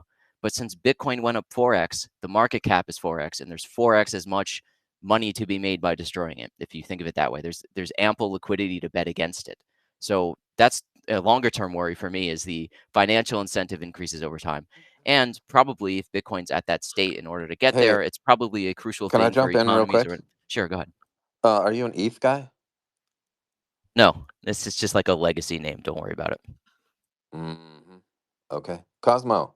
You Yeah. sound skeptical. Like, it just go look through my post history. I post nothing I about am Ether at skeptical, all. man, Yeah. because I mean, I don't know if you're trying to put up a red flag of potential, and we need to, get in there and, plug I that can hole, honestly so to say speak, or you're like, Bitcoin it's is pure. shit, and we need to. I'm not saying it's shit. Well, I mean, if you interpret what I said as Bitcoin is shit, then No, I'm trying that's to your own interpret it. So, interpretation. like, right No, during that this is five purely seconds where I academic. Like, interrupted you, I was wondering, like, is this somebody trying to inadvertently say that the no, Bitcoin no, I network hear you. is crappy, I hear you or because I've been on spaces where some guy comes in and then does his whole spiel, and then at the end is like, well, "That's why we need Bitcoin Vision," or what, or some right? other shit, or "That's Well, not I the true won't. Bitcoin." It's totally not like this. Is purely from an Exactly. it's Yeah, they purely try from to an come in academic here, perspective. yeah, as a in sheep's clothing, and I then I they're think Penny, I basically. think Go I ahead. think you're a lot of your kind of what you're saying relies on the fact that we're not going to have an increase in transaction fees, which I do not see happening, especially if there's broad adoption and the price goes up. I don't think that we see transaction fees this low for that long. I think there were times as early as we are where the transaction fees exceeded the block subsidy, even as high as the block subsidy is now. Yeah, So yeah, I hear I you. think So it, I've heard this counter this is argument this is before. I know, I but can this respond is to what it I'm pretty saying. easily. This is what I'm saying is that it would take so much money and effort to achieve 50% of the hash power to be able to plan this kind of attack that people would know what was going on. You could not do this stealthily. You could not do this stealthily. And if people caught wind of what was going on, the miners aren't going to direct to your pools, right? So as soon as the miners understand what kind of attack that you're doing, they're just going to redirect. And so I don't think that, and I don't think that you could prolong an attack like that for even like, I'd say even 10 blocks, let alone 50, that you could make that happen. And yeah, I see where you're coming from I though, and that does make sense Okay. in terms of like the direction you're going. But yeah, go ahead. Yeah, so I have response. I mean, I've thought about this for like quite a while, and I've spoken to a lot of people about it. And the general rebuttal is that it would be hard to bribe 51% to get onto your pool, because you'd need to like SOC 2 compliance, and it would, and like people don't readily trust mining pools or whatever. So to me, that's like the biggest problem. But the two things you brought up were, first of all, transaction fees will increase. So I agree with you. Transaction fees will increase probably. It's a question of in them increasing at scale, basically to make up for the subsidy, which is a very tall ask. If you look at like one halving or two halving, then you're talking about like $5,000 transaction fees or whatever. So yeah, it's less about the qualitative aspect that transaction fees will increase, and more about quantitatively how much do they increase. Like, do they increase enough to increase the security budget or not? That's the real question. On top of that is, do they increase enough to maintain the ratio of the market cap of Bitcoin to the security budget? So if Bitcoin triples, transaction fees need to triple, like that type of thing. So the ratio is the concerning thing. That's sort of a longer term thing. The other thing you spoke about was that miners would see what's going on. So I brought this up. I said the quote hash rate mercenaries, they don't even look at what they're hashing. Like they wouldn't see what's going on because they're not, what would they look for? What they would look they don't know that the work they're doing is for like a quote side chain versus the consensus chain. They just send their hash rate there and that's it. So I'm not sure they could react so quickly. And the third thing is, like I said initially, is if you want to believe that people should act in their own financial interest and Bitcoin should still work, that breaks it because now, I can just like crank up how much more I pay in my evil pool. I'll give you a 25% bonus, a 50% bonus. At some point, you're going to still want to mine on my pool. If we're saying you act in your own best interest, you should mine on my pool. So, you're sort of bringing up like an ethos-based argument of they'll see what's going on, and I don't think that's necessarily true. And even if it were true, now you're discarding the ideal that people should act in their own It financial is in their interest. financial. Like I Well, said, this is the problem: is that it is in their own financial interest to protect the network. Like you're saying that miners, they would want like an extra 10% of what they're getting right now to mine with this extra evil n pool, like and destroy the network. They're extra not going n to do that. percent. Yeah. Well, they don't know that Well, that I pool know, is but destroying the network your because argument they're was not if they did checking the know, they work. wouldn't care. Which if they did know, they definitely would care. Yeah, okay, Hey sure. guys, If they knew we got to exactly work what you're doing. we got to work Dark into the equation too because he's had his hand up. But I'm also wondering about solutions because we're talking about potential attacks and whatnot. Right. But hopefully So we can talk about I solutions. brought Go that ahead. up when you're renting out your hash rate, you should be building your own templates. That's the solution. So Beautiful. I love it. Dark.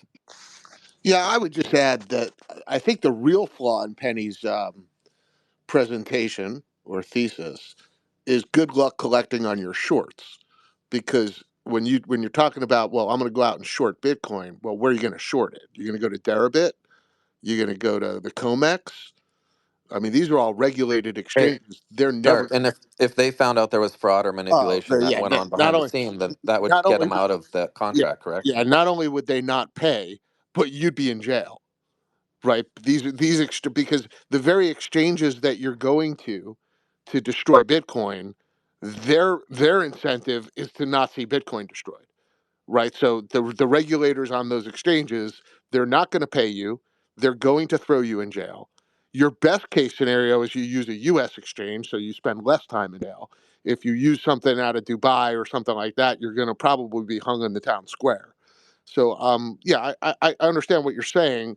I think the real flaw there is I don't know how in the world you'd ever collect on your short. I think Penny, that's you probably were the laughing. worst.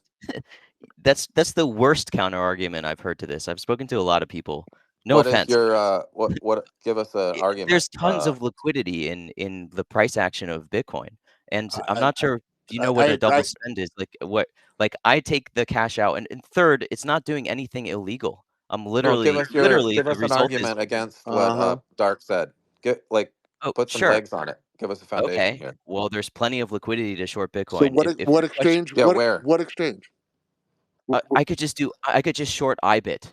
I Yeah, could Where buy with puts on who? IBIT they would He's throw you saying in nobody's jail. going to on the pay New you. York Like Stock tell us. Exchange. Give us an example. Okay, Oh, go. okay. I go into my broker and I buy puts on Yep, IBIT. yep. Like, Yeah, do you your need a broker. more Your clear Dark is example saying than who that? is the broker because they will not pay They you. will not And pay so you. give Oh, us but an IBIT. example. Like put legs to your argument. You can Sure. say, "Hey, that won't happen," but so far your argument is weak or not existent, I'll really. tell you what, Penny. Okay, let me speak. Having Let me speak. I'll answer it. I hear you. Penny, hold on one sec. Oh, So you gave an example, IBIT. Okay, so I've traded on the floor for my entire career. Immediately there'd be a suspicious activity report filed. Your account would be frozen. Okay, you would then have to go before sorry. Buying puts is suspicious? buying puts and then having the market crash. Yes, that would be considered suspicious. They It would file a suspicious activity report. Your account would be. okay. Alright. Sure. I Okay, mean, you guys win. This It's happens impossible to all. make money from Bitcoin going down. Hey You guys are Penny, right. we're not To trying be to make clear. winners and losers. We're trying to parse out the Yeah, I'm just telling truth. you the And if truth. this is a viable Well, I'm option, trying then to we want to be speak. aware of it. But Yeah, I'm it doesn't trying seem to like the speak. probability of this Dude. is very high. Okay, you're telling me that you can't make money shorting Bitcoin. That's it because you'll That's be not true. discovered. No, you can't. We're You'll saying be the outed as the same party as the mining Penny, pool we're attacker? saying the Like, probability of what you previously threw out in your theory is pretty impractical in that grandiose. how you proposed it because of these things. Shorting it in a smaller No, term is, or a smaller, time frame and or means is happening daily. But a scenario you propose, it sounds like from what Dark is saying, especially, is Yeah. probably a less I than mean, 1% or look, even dude. smaller, look, point zero zero Joe's zero in the percent Joe's in probability. the audience. Oh, Jesus. Can I fucking Joe, talk, get up guys? here. No, Jesus Christ. Yeah, Well, yeah, you you guys can, are but all, you're not you guys making are, very good points. Honestly, I think Dark's onto something. I mean, Darkside is but you is didn't what let we me would respond consider to it. a consummate expert in this field. Go ahead. Now I can respond? Is that what you We've mean been by go ahead? waiting. Go Oh, ahead. okay. Okay, great. I think there's lots of ways to short Bitcoin that won't raise flags or alerts. Like you don't even need to buy daily puts on IBIT to such an extent that it raises some red flag. And even then, the burden of proof is on to prove that you're the same entity that did the pool attack. And second of all, that pool attack is not illegal. It's actually just doing Bitcoin consensus. Uh, if your argument is that you can't make money shorting Bitcoin, then we just have to agree to disagree. I don't know what this says about the probability of my attack working. Like the probability of the attack working and damaging the Bitcoin network, which I thought was your concern.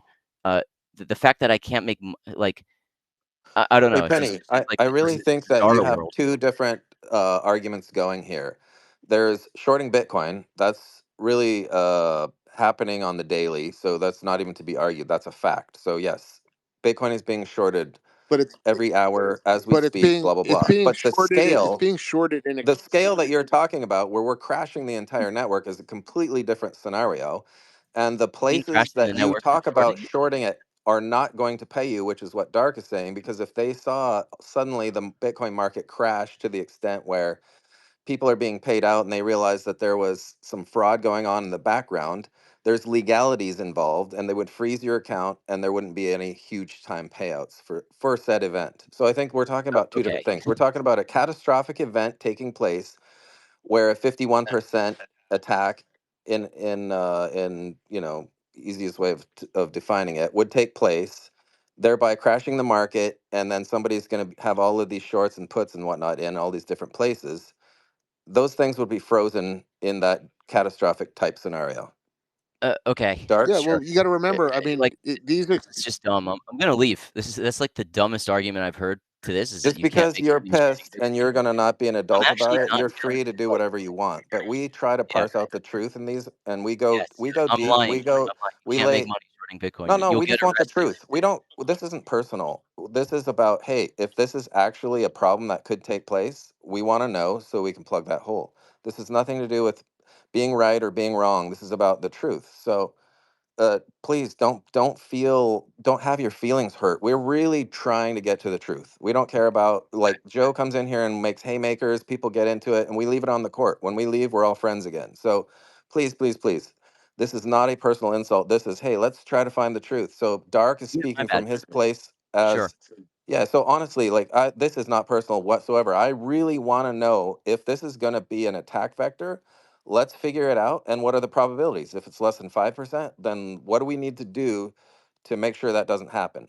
And So I'm, so I'll go bring ahead. up the so I'll bring up what I said before was the ratio of the cost to do the attack versus the potential reward. You guys can say the potential reward is small because if I do it in size, I'll get flagged or something, which personally I find that preposterous. I think the outstanding short interest in Bitcoin and puts and everything is pretty large. You wouldn't have to put this on as like a I'm gonna buy all the puts today and then tomorrow it's gonna crash and like make it super obvious. Um, aside from so it's more about the ratio of being able to do it. The actual cost of the attack is pretty low because your mining pool doesn't actually pay your miners. You're paying them everything you pay them is a double spend.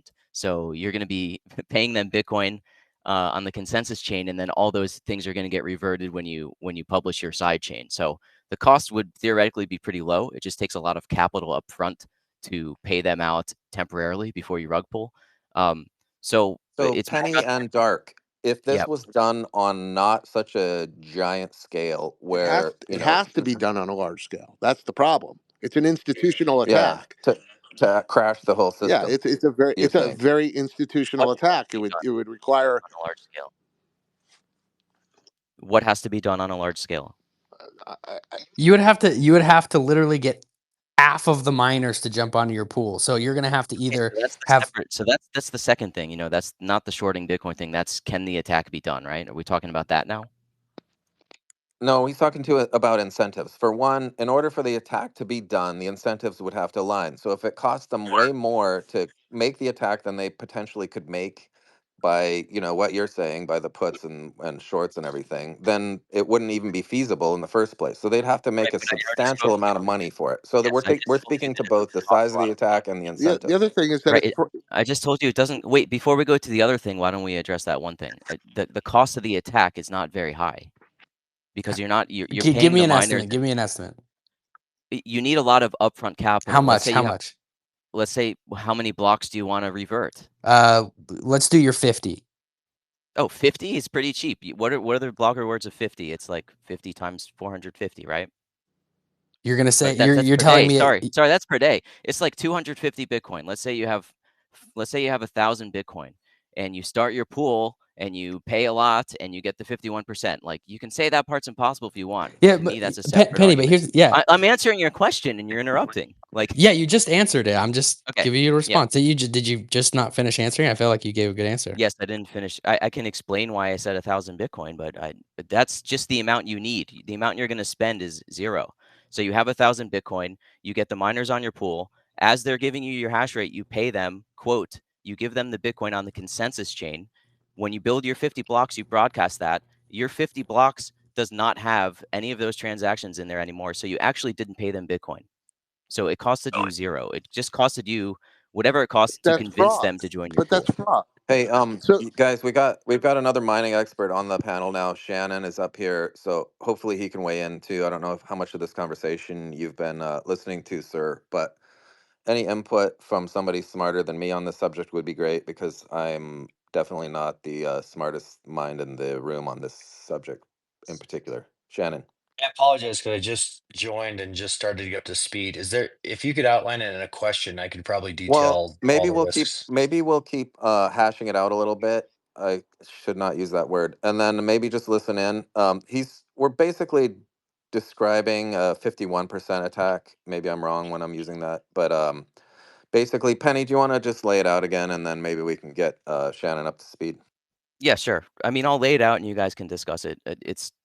And honestly, don't take it Usually it personally, takes a man. We're while for really people just to wanting catch the on. truth here. We're not trying to I be get right it. or I mean, wrong, me just too. the I want to truth. hear why it wouldn't work. It's kind of theoretical, but the idea is you obtain 51% through a mining pool by paying more in the mining pool, and you use the hash rate that you get in that mining pool to mine a side chain. Let's say 50 blocks, 100 blocks, 1,000 blocks, and then you do a big reorg at that time.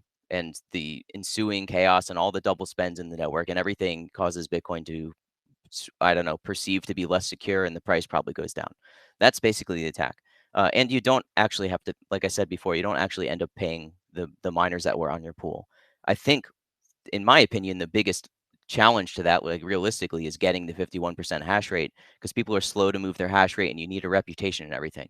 But the other arguments I was responding to, I don't know when you tuned in, was you can't make money from you'd be put in jail, or you couldn't make money from shorting Bitcoin, or whatever those things are. But I'm more concerned about like um, if people follow their own incentives, such as making more money with their hash rate, is the attack possible? Or like, is there an incentive for the attack to happen? And it seems like yes. Yeah, Another thing on this is as the quote cost to do this, you could say it's correlated to security budget, and through time, the ratio of the financial incentive of doing the attack versus the security budget, that ratio goes higher.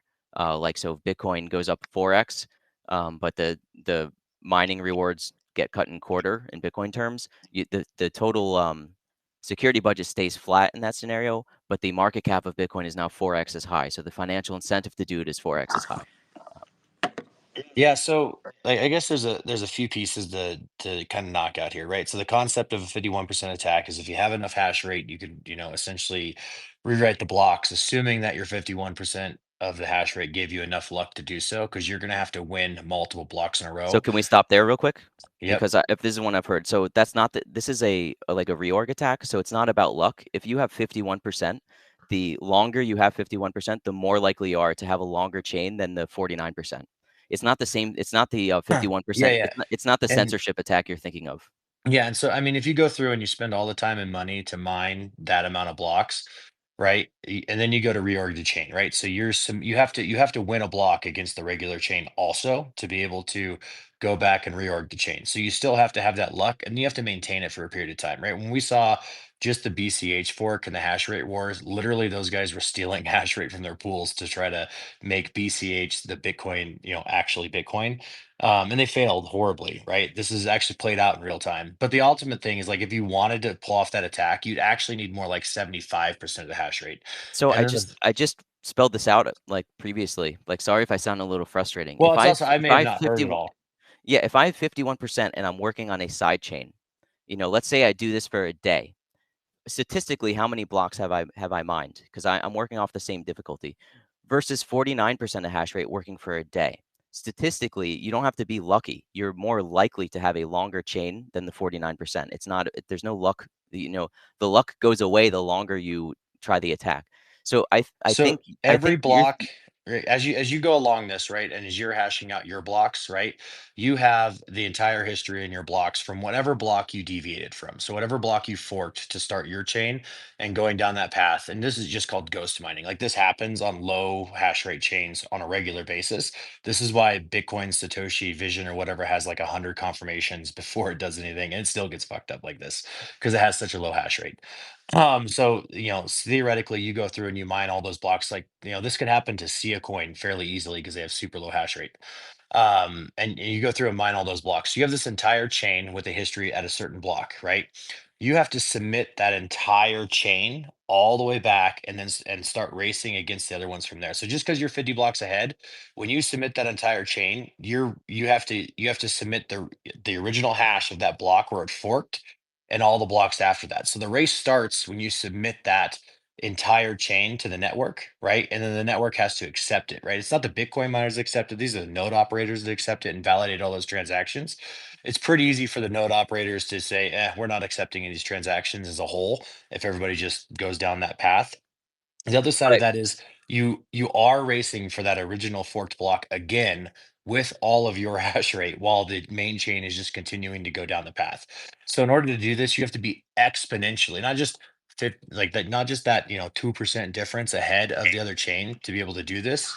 Plus, co-opting that much hash rate power, we're talking that is an absurd amount of electrical infrastructure. We're not just talking about the miners and the hash rate, right? So if you go to get like, let's say you take over 50% of 1% of the pools because you don't own that, right? As soon as this stuff starts to happen, everybody's just going to leave those pools. Yeah, I hear And you. then, So can I respond to the things? I guess I'll do it in order.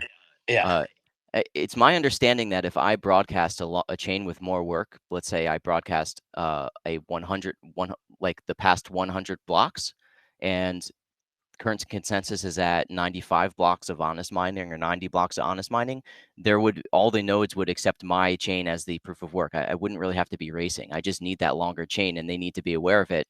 Then they'll accept it as the tip of the chain. Is that true or false? like I don't think it's true. I haven't dug into the node accepting the blocks at that Yeah, I standpoint. mean, I looked at the code, and you send if a miner or a node becomes aware of a longer chain, then they accept that, and they undo the They have history to and they accept have to the accept longer it. work. It has to get propagated. There would be several blocks in Well, which both chains would exist while the fork happened. And then there would be a race for that original block, right? And saying the this race changed is a that and that changed that. The race no, wouldn't be over yet because it no would one be would over, accept that original block. They've already accepted all the other ones. but All of a except sudden, I have an entire new fork that's 90 blocks back, right? You have to rehash all of that at the same time. like I would be broadcasting the whole chain. It's not that I'm broadcasting it block by block. If I send an entire thing, it gets accepted and reorged. So, Like if I say here's my latest block and this is the prev and prev, that it forces a reorg. The propagation, I don't so care let's if it say takes let's 10 say it seconds or 10 does. minutes. Like Yeah, let's say it everyone's going to does. accept it because it's the most amount of work. Let's say all of the nodes just magically accepted as soon as you got there, right? So, and let's say I don't even know how many blocks you do, right? So you have to shadow mine those blocks, get ahead of the other chain a significant amount, right? And so you've put in monstrous amounts of energy consumption into this that someone's paid for, right? So in this theory, you're assuming that you're just a bad actor pool So everybody in that pool is going to be not receiving mining rewards while you mine all those blocks. So you have to actually physically, because as soon like we literally saw Marathon leave Brains because they weren't getting enough luck, right, as their pool when they, and a handful of other people like that. So while you're mining all those, the people within your pool are not receiving rewards from you, right? Because they're on a different chain. They don't have Bitcoin on main chain that they can go spend to pay their power bills. It's not coming into their account. If you magically have some malware that's going and making it look like it's coming in their account, assuming none of them are verifying it. Like we're talking gigawatts of power consumption across multiple countries, um, that would be not paying their power bills if they're expecting to sell their Bitcoin because they're not receiving it from your pool. Right. So So there's no way that you would actually be able to pull this off with just pool hash rate. Like you can't purchase that much hash rate. Like I don't like okay, even when you if you're saying if I you take can't all purchase the it, like so you have to build it, right? Or if like even if you look right now and you look at all the pools that are using like same block templates, which ones are controlled by Antpool and companies that might as well be Antpool as well. Um, and you go down that path also, like even in those scenarios, people like it's just going to move, and then you have one poor guy running like we've seen multiple blocks get hit by solo miners recently, right? And so any one of those guys hitting a block like at the moment you try to do this that adjust the chain, and it's just going to like you're just going to waste a crap ton of money. If you are successful, you wasted all of that money. You spent all the money for all of the power to be able to do this, assuming you didn't have to pay for any hardware, infrastructure, or anything like that. Once you've spent all of that, right, and then you jump over there and that happens, okay, let's say that does ruin the value proposition of Bitcoin because of security, even though it's just a not a like this is a theoretical amount of, of money that have to be able to pull this off. You do that now, Bitcoin's value exponentially decreases. So you're not, even though you have the Bitcoin from that work and any double spends you wanted to send during those 50 blocks and all that kind of stuff, now Bitcoin value exponentially decreases because everybody goes, hey, this guy just co-opted all these transactions. So now you've spent all of that theoretical money that you had, and now your reward is a bunch of Bitcoin that has no value. So you just lost all of it.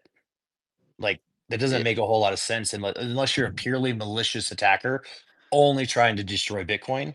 And being able to co-op that much mining hash rate is just it's like not a it's so unfathomable. Like we used to do the math on this years ago when Bitcoin had a much lower hash rate on a like we'd have these conversations every bull run, everybody gets spared, quantum computers are going to show up. We go down these same, you know, FUD rabbit holes. And every time we do the math on it, it's like, well, cool, you do all this stuff. This is the amount of money it would cost. And it's an absurd amount of money. And that's assuming that everything works perfectly and that while this is all happening nobody notices, like all those miners that are on the pool that aren't getting paid don't like go what the hell's going on, okay. So right? first of all, the miners on the pool would be getting paid. So I can set up the magic mining pool. I pay you hourly in Bitcoin.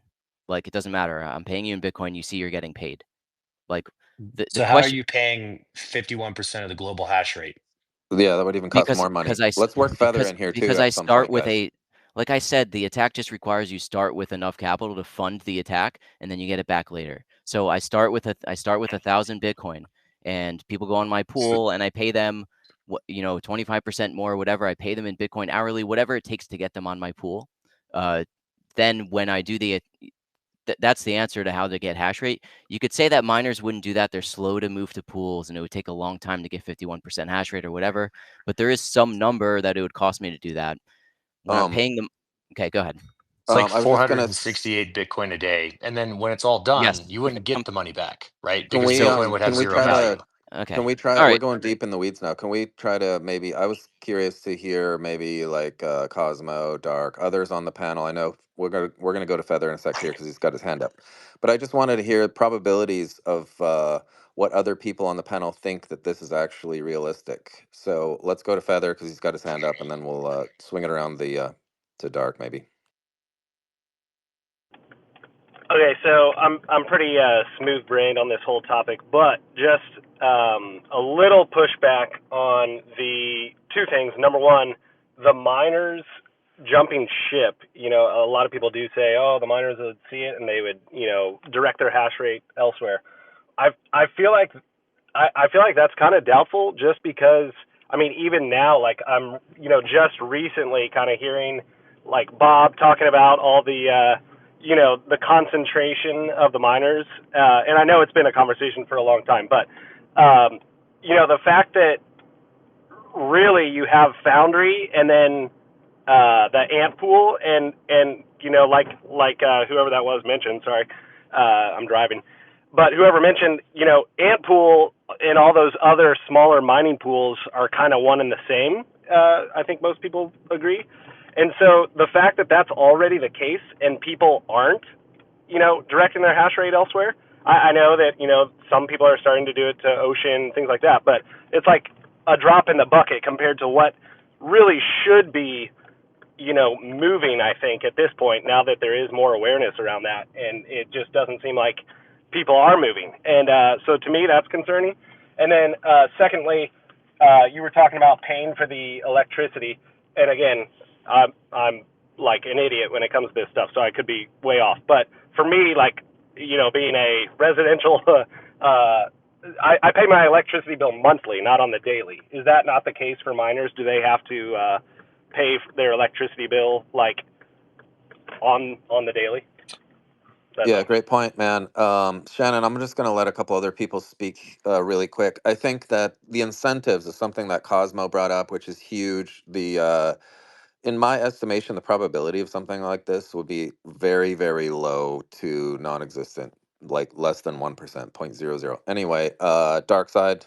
Yeah, just go back to what he's laying out in as much as the miners are not being they're not getting what they think they're getting, right? They're being fooled. Um, so that's fraud.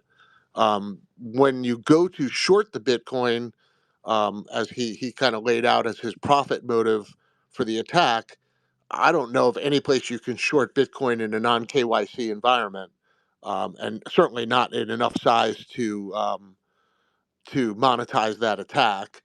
I'm pretty sure that you'd end up spending the rest of your life in jail. I don't. I just Hey, Dark. yeah. Dark, I think I really his argument fell apart when he couldn't actually give a good scenario for the incentives to align, meaning that the cost, like you mentioned, would actually like you'd have to use every entity on Wall Street and go massively in on these shorts to it would definitely because then he switched to like, well, you can short Bitcoin, so you're saying you can't short. Well, it's a different argument. The argument is, yeah, shorting Bitcoin in a small whatever happens every day, every minute, every whatever. But in order to actually pull something like this off, you couldn't. In my estimation, it's almost impossible to do it for financial gain with the risks involved, like you said, where your account's going to get frozen, you're going to end up in jail, you're going to, depending on what country you're doing it, you could end up dead because they will execute you. So, in my estimation, this just doesn't make a lot of sense. Sorry, real quick. What if you are though? What Yeah, if you are a country and right. That's the only thing that does make sense is if you're incentivized via like the Federal Reserve or a country yeah, or something. printing Go your own ahead. money? Right, exactly. Yeah. Anyway, I think we're at Cosmo and Simon's got his hand up too. Yeah, Cosmo. but even at that point, it's like how efficient do you think the government is going to be at doing this? And we're going to know at some point who owns that pool because think about the kind of network power and like the duration that you would need to be a part of the network to get this to because it's not like you're going to start up a pool and you're going to say, hey, I'm offering you double the rewards and you'll get half of the hashing power in 5 years. Right. That's going to be like 10 years, 20-year kind of attack and to be able to sustain like it just I get where he's coming from and honestly I like the dynamic thought. I think there's just too many 100%. there's too many's and if this were to happen and then this were to happen and then this were to happen, it's just so many things that are super unlikely and that don't really follow kind of root incentives that would lead someone to destroy the entire Bitcoin network so that they could somehow short Bitcoin and then profit off of it in a way that would make it so they wouldn't get arrested or raise any red flags or wouldn't get hunted. It's just it seems like a stretch, but I do appreciate the Yes. argument. Yeah. 100%. No, I like that someone is able to articulate an attack so we can actually parse it out and, go through the Yeah, it's too arguments bad he on he both dipped. sides. I, And I mean, I Well, it was getting a little personal. There was people getting heated and whatnot. I was a little, wound up just because I was really wanting to go through. People are posting like, "Hey, this is boring," but you know what? This is essential. I think Bob said it best towards the end when he's like, "Hey, we can't just, buy Bitcoin and hodl and sit on our sofa. Like, we really need to actually be involved in this if we want this to succeed long term." And I think there are red flags in mining pools. I think we should decentralize mining pools. So there's a lot of truth here, and there's a lot of things we, the people, the human network, need to wake up and go, oh crap, we need to not all just throw our crap into the same pool here. So I think there are definitely lessons we can learn and truths that we can come to out of these conversations. Cosmo, were you done? If Yeah, you are, let's move to we'll Simon flip and it then over to Shannon. Simon. Yeah. Hey guys, yeah, no, just trying to work through the thought experiment because I think what we're saying here is we're trying to do extreme penetration testing, like a military scenario planning type thing, which is what you have to do. So imagine this scenario: the U.S. has successfully rescued its debt situation by building a Bitcoin strategic reserve. It enters into a confrontational situation like a World War II with Russia. Russia has access to gas um, in order to power this electricity. It's got a manufacturing base with China. They don't have a Bitcoin position, and in a like a there's an embargo happens for some kind of resource that is completely national security risk for Russia. In that scenario, could Russia destroy the American economy on a Bitcoin strategic reserve by trying to set up the scenario that he's referring to? I think it's kind of fun because this is where the conversation always goes, and it becomes, wars fought over controlling Bitcoin hash rate, which is pretty crazy. I mean, I didn't expect the U.S. government to be having the conversations about Bitcoin already. Like, I thought this was like a 50-year timeline for me, not oh, it's already here. But I think the important part is this type of attack kills the value of Bitcoin. And so there's no way to gain monetarily from this in the amount of money that you're going to expend in doing these No, attacks. no, this is to take down the U.S. government in this scenario. Exactly. So that's Yeah. a different scenario. That's I don't care that I don't make any money off attacking Bitcoin. It's strictly I'm going to kill Bitcoin to kill Bitcoin. It's purely malicious intent, burn all the bridges type scenario. And that type of scenario, yeah, like, you might be able to co-opt it. As far as like thinking about the concept of getting 51% of the hash rate to hash on another chain, that's going to disappear from main chain hash rate. Difficulty is going to exponentially decrease when that happens. It's going to be a pretty crazy event if anybody ever tries to pull it off with all the mechanics that happen on the backside. But ultimately, it might just be cheaper to hire a whole bunch of people to just go take over Bitcoin mining farms with guns. Like you might get more hash rate faster that way. Well said. Might be more cost effective too. Yeah, we got TC's hand up, but I just wanted to throw some trigger words into the equation. Jason Lowry. Anyway, TC, go ahead, sir. I guess I missed the drama. I was in the space earlier. I had to drop for some important business. I come back and Bob's not here, and you guys are talking about somebody was yelling. We're throwing Uh, haymakers in here today, what's the TC. TLDR? What did I Welcome miss? to the ring. I think I probably would let somebody articulate it better myself. I'll give it a So we Cosmo, shot. were go just for Yeah. it. So scenario planning a 51% attack and actually just trying to get through the numbers and so Okay. under what circumstance it might ever happen, if You at got all. you guys know 51% attack is kind of a meme. It's like you'd really need like 75, 80% to actually attempt to right, that's do what the Shannon was thing that a saying. 51% attack is. What Penny was Um, saying, really quick, I'll just 1 minute. So what he was saying is that the idea is you pay uh, miners more to be a part of your pool. You get in his what he was saying 51%, or we can talk 75% of the hashing power, and then you short Bitcoin and then mine a side chain. And then once you have your blocks ahead of the main chain, you broadcast that to the rest of the network. The Bitcoin price crashes, and then you collect on your shorts. Right. Okay. Yeah, I mean, like these kind of things require sort of an alternate universe in some sense where like the primary incentive is not just getting more Bitcoin. The thing that really is the biggest counter to the biggest centralization problems that we have right now in mining, in my opinion, is the fact that everyone involved is still trying to acquire as much Bitcoin as they can. These other scenarios where they're sort of, mining other chains and trying to do something weird there is like they've got a larger incentive to either damage Bitcoin or they're, or it's another, reality where Bitcoin isn't valuable. I don't know. I have trouble seeing those things playing out exactly. That being Yeah, said, did you hear my scenario I gave for? I I thought I did. Do you want to All repeat right. it in case Yeah, I so missed it? imagine America has executed a Bitcoin strategic reserve to the point where it's strategically an equivalent asset to the national debt. So America is dependent upon Bitcoin. You enter into a scenario where an actor with vast resources, let's say Russia and China together, can want to you put them in a financial you put them in some kind of embargo, which is um, and they don't want to fire a nuke. That's what I'm saying. You're getting in these extreme circumstances. Then could you crash the U.S. economy by executing such an attack in order to defend against an embargo, and you can use your own resources and electricity grid in order to try and get to this. I guess you were Right. saying 70%.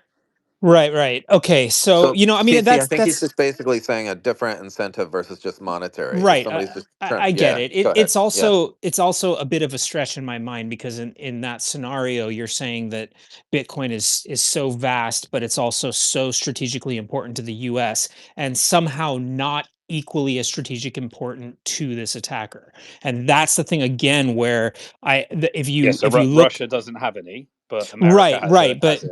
but we don't see that today. What we see today is actually Russia shows more aggressive signs of actually, trying to acquire Bitcoin right now. I feel like the strategic reserve stuff that's happened in the last month or so is kind of lip service in a sense.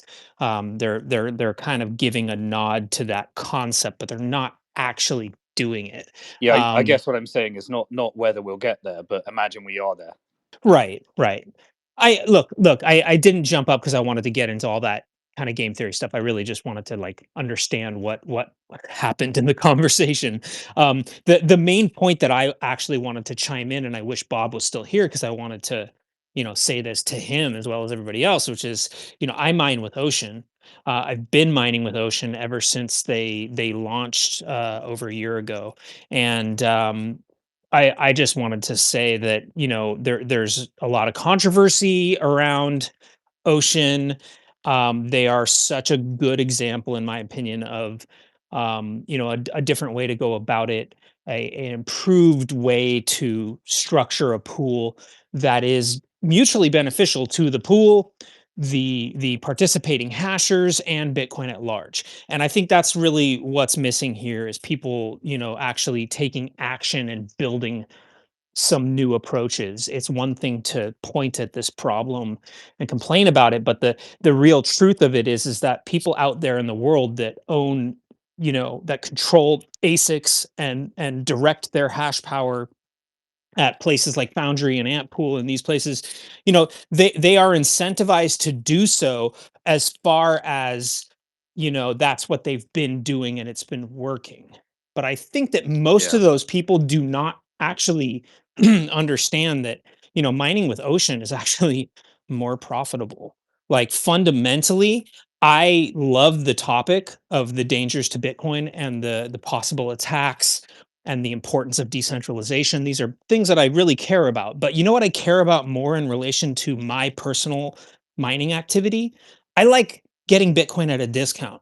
I like getting more Bitcoin for less. Like that is literally the primary incentive that should push every single miner to behave in the way that they do. most people point at these giant pools with the pay per share structure that they have because they've removed variance. These people get this consistent income from their hash rate, and they're comfortable with that, and they set it and forget it. But what they don't realize is some of these new approaches, like what Ocean does, gets you more. I've made more mining with Ocean than I would have if I was pointed at any other pool over the last year. And it's something people don't realize. Some of the controversy in the space around Ocean specifically made people think that you were going to earn less there. And it's kind of counterintuitive. It's a funny thing because it has to do with all the ordinals and, spam on the network, and the fact that Ocean has an ideological stance against that stuff, and they tend to try to filter out the spam from the blocks they mine. So a lot of people assumed, you're making way less mining with Ocean. The truth is, though, because of the splits and because of the way that they don't take a slice of the pie the way these larger pools do, the participating hashers actually make more money. So it's actually more profitable. Like, even if you don't care at all about these ideological things, if you're just pursuing the most profitable path for you as a miner, you should be mining with Ocean. That's a message I think more people who are in the mining space should be hearing, because it's really true. Beautiful. Sorry that Bob couldn't be here now. He's actually out behind his house wrestling on a 12-foot alligator. So I don't know if you were on that part of the space or not, but it was funny. He was opening his window, taking a picture of somebody wrangling an alligator right behind his house. So yeah, I think if people are just joining now too, I would suggest listening to the first part of this space, because we actually went deep, or Bob did, on differences between just hashers and actual miners and pools and block template creation and all this important stuff. So sorry, Shannon, I know you've had your hand up, but I just wanted to preface that and have people encouraged to go back and listen to the first of this. A lot of it's people consider boring, but it's super essential. And I think it's, stuff we need to, as part of the human network, get involved with the actual hardware of this network as well. Shannon. Lauren, I'll just Like, add quickly, real quick comment, and then Shannon. Sure, sure. Is you if you are going to be advocating for Bitcoin, you are going to be taken down these rabbit holes. So these are very useful for you to know. Whenever you debate it, like, people are going to take you to hell and back to try and figure out why they shouldn't invest in Bitcoin. So understanding these arguments is really critical as become more and more of an advocate and bring more people into the fold. Because some people won't buy Bitcoin because someone told them about this, and if you can't articulate it to them, you might prevent someone owning Bitcoin, and that might change their life. So it's really important. 100%. Well said. Yes, absolutely. So it is important to study this and commit it to your memory banks. Shannon. so many things. One is how extremely bullish this conversation actually is, because you just painted a world in which Bitcoin replaced the US dollar, which makes it like what, $100 trillion market cap asset. Which we used to have, you guys, where any of you guys are in the clubhouse days, where we used to just do this all day long. And it was just like defeating FUD and stuff. And it was always a blast. So it's always my favorite conversations, especially when it gets into mining. Obviously very biased from that standpoint, but super bullish conversation, so I appreciate that. The other thing, like when you guys talk about pools and what Ocean Pool's doing, is like, if we look back historically at pools, there used to be a bunch of different payout methods, and some of those different payout methods create less certainty, which is why the current payout methods of all the pools except for Ocean, and I think two others offer alternative payout methods, maybe Lincoin and obviously Brains used to. I don't know if they still offer two. I know when they had that large hash rate drop, they just went, with everybody else. But there's lots of payout methods within pools that have existed over time, and some of them are more are harder to audit, and others are more easy audit. But then the conversations, as you just mentioned, with Ocean Pool is like, it's the conversation of censorship, right? So when you talk about pool centralization, or a lot of miners being on the same pool, if those pools are making the block templates, or if they're all just using the same block template, it makes it a little bit easier to censor transactions, because if one person's making all the block templates, you can put what transactions on there he wants. So that's kind of a big piece, but that's also like, that's something Stratum V2 can bring forward, is allowing people to make their block templates, and that was pushed out by Brains a long time ago, like trying to get Stratum V2 off the ground. So there's a lot of things out there, but it's kind of like when we switched to as I forgot what BIP it was, but we moved the signatures into a different part of the block, creating more block space. SegWit.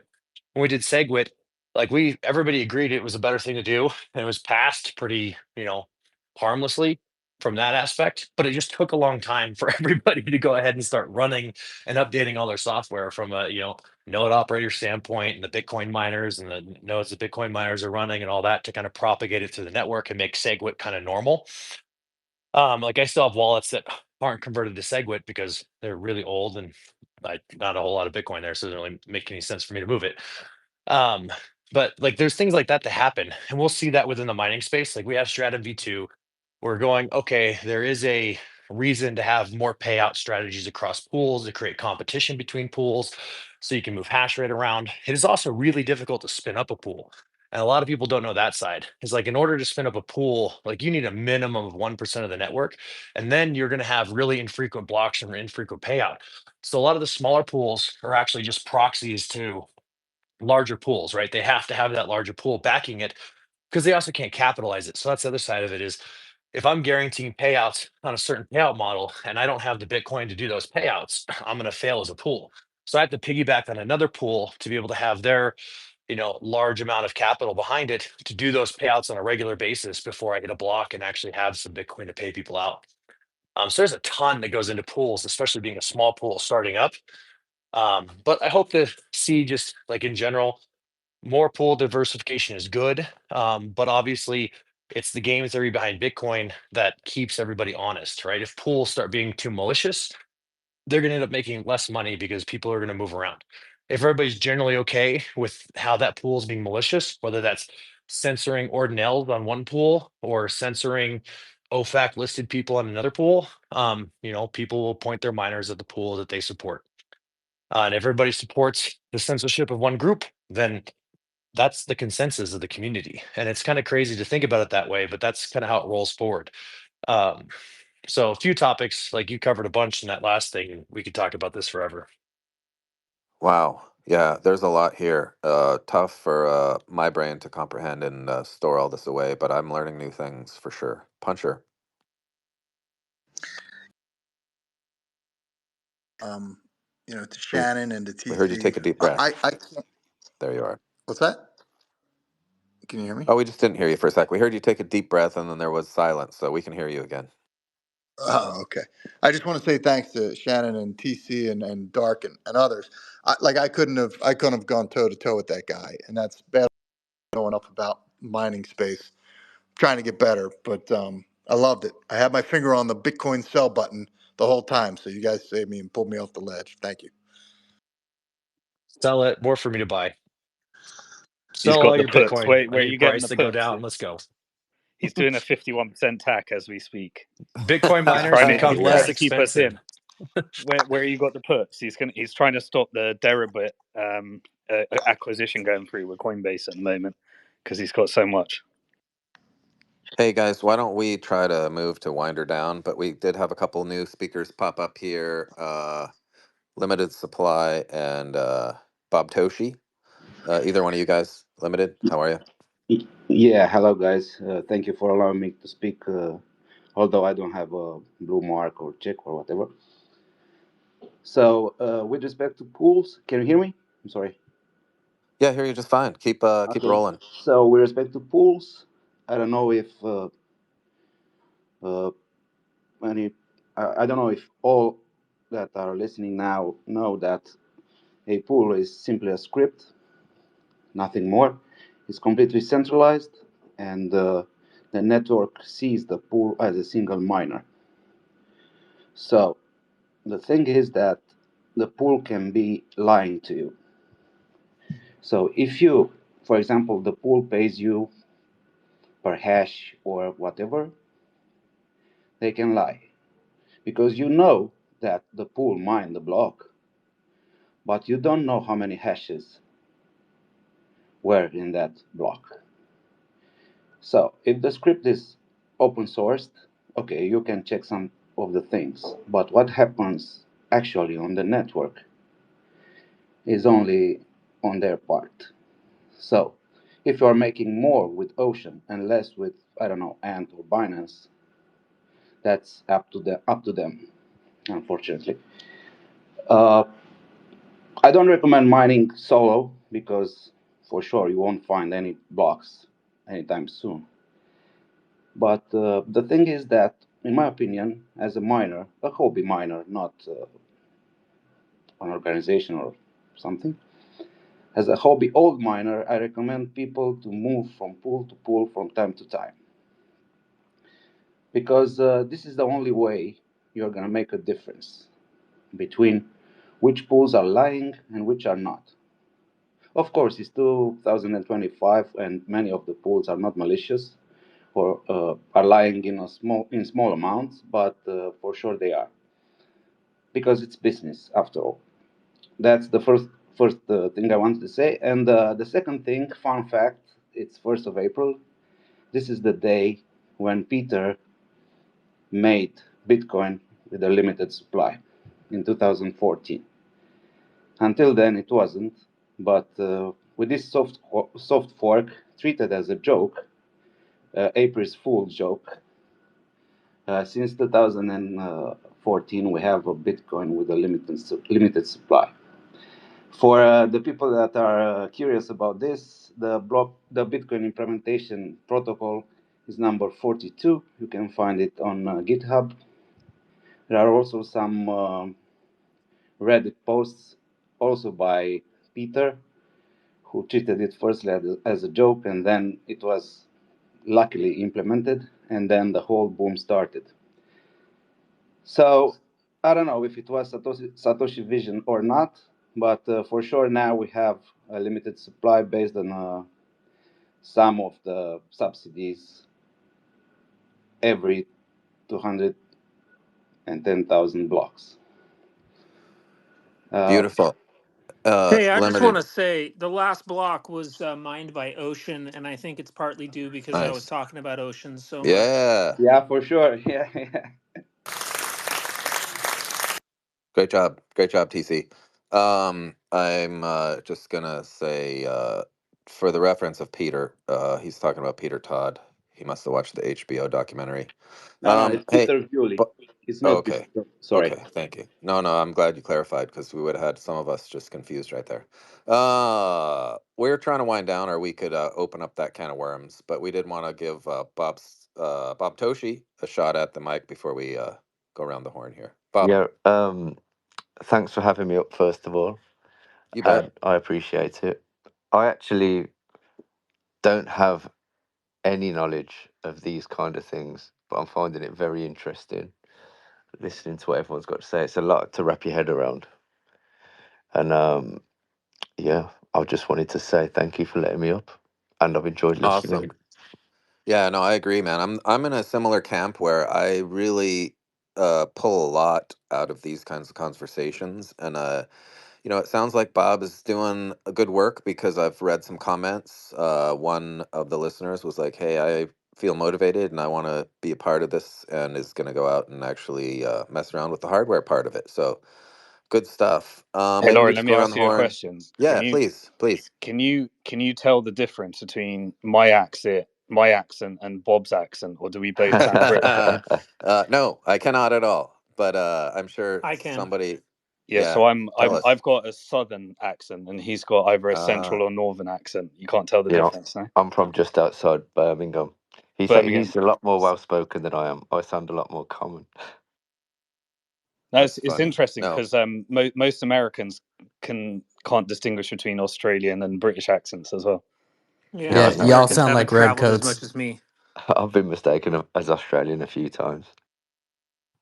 I just wanted to add, I don't know, because again, I missed a big chunk of the middle of the space when Bob was here. I don't know how much he talked about variance and how much that affects, where people are mining. And Yeah, go ahead. No, he didn't really get into well, that. I mean, So like, please because feel free. it's not an immediately like intuitive thing. I kind of mentioned it when my last little rant about how people, mine with these really large mining pools because they appreciate the consistency of what they're earning from that mining activity. And I used to mine with they were called Slush Pool. They're called Brains Pool now. Briefly, I mined with Luxor. I know what it's like to get that sort of every day you see drip drip more income coming in. Um, that is like one of these things, like so many things in our world today, where a little bit of critical thinking exposes that you're making just a horrible trade-off for your own best interest. People really like the consistency, and most people are completely unaware of how much they're giving away for that consistency.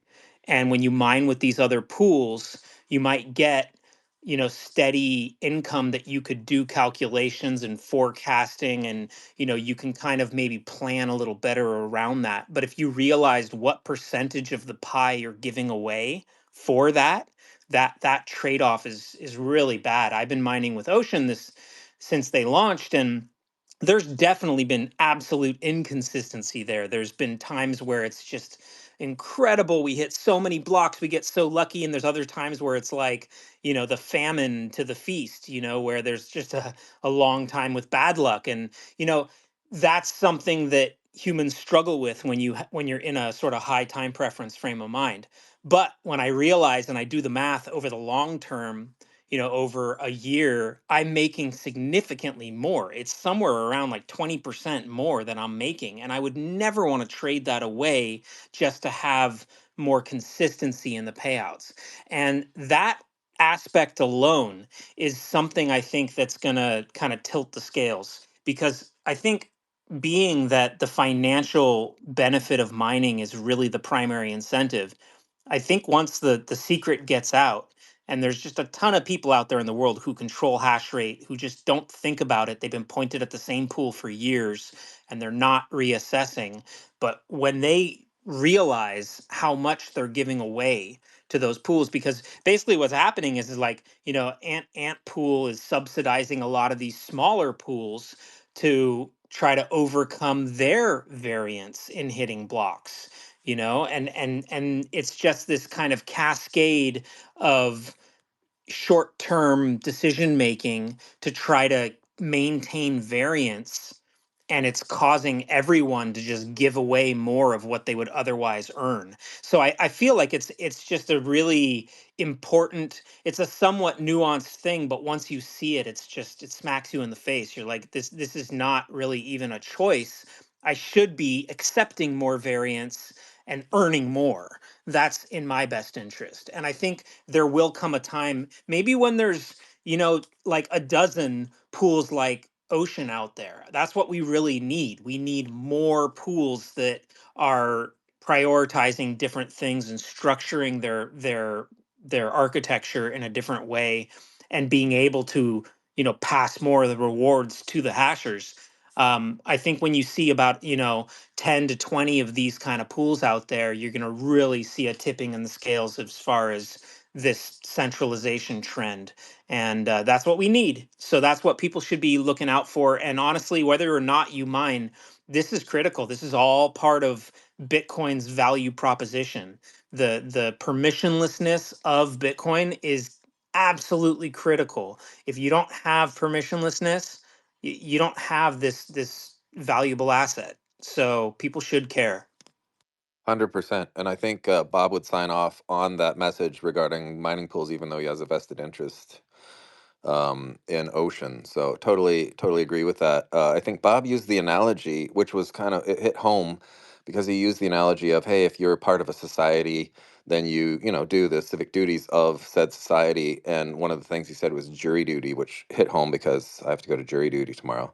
So I thought that was funny. But he used that analogy to, when it comes to Bitcoin mining, where, you're just sitting on the sofa with your thumb in a precarious place while you're just huddling. But he said there's more to it, and we should all be responsible and realize that we are all part of this whole network, not just the human part, but also, hey, let's get involved and make sure that this stays what TC just described it as, And I think TC also spoke to incentives, which is something Cosmo pointed to earlier. But as we're wrapping, we'll go around the room. Simon, sir, always a pleasure to have you in these spaces. Parting words for the listeners. Yeah, I think it's really important to have these like out of the box things because we often shelf this conversation like years ago and then remember that there's a whole new generation that need to understand these things, like Bob as well. So it's really good.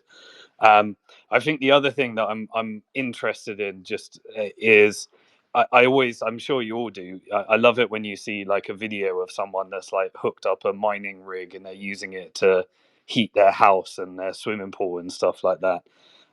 I'm really looking forward to when we get to that next phase of what people are actually going to do with Bitcoin mining to repurpose it so that we can decentralize the network more. And if there is just as many use cases for just average Joe to be able to mine Bitcoin, then we're really going to hit that next level of protection, security, and decentralization. Can't wait to see if it becomes a reality.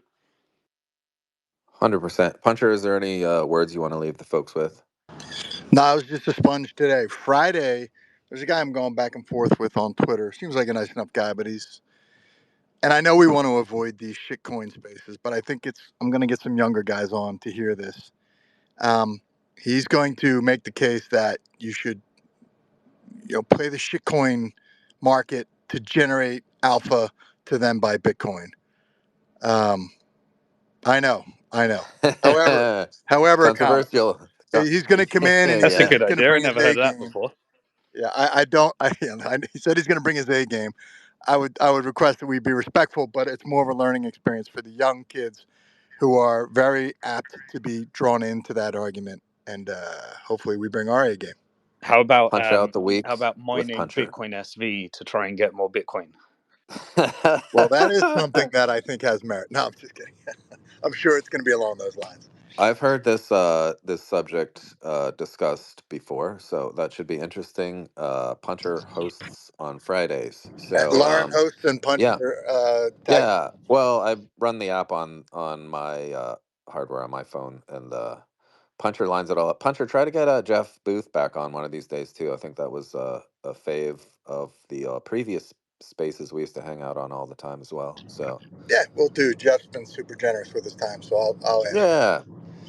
Puncher got Lynn Alden on one of these, and that was also I think one of the shows that was most appreciated by listeners as well. So I think for me, my number one goal in any of this is to try to get the word of Bitcoin out and educate and grow Bitcoin adoption. And so sometimes bringing in diverse audiences and listeners for whatever reasons, as long as we can start planting those seeds in their heads, is beneficial. Even if we can look past, I mean, I don't want to give the stage away to people promoting altcoins and whatnot, but expanding a room just so we have more listeners so we can actually get the good word of Bitcoin out is very profitable to me. And then also secondarily building community. So those are Lauren, the I'll tell two you big why it's things to me. important. Yeah. Virtually Yeah. every person that I speak to, I'm sure you've all got the same story.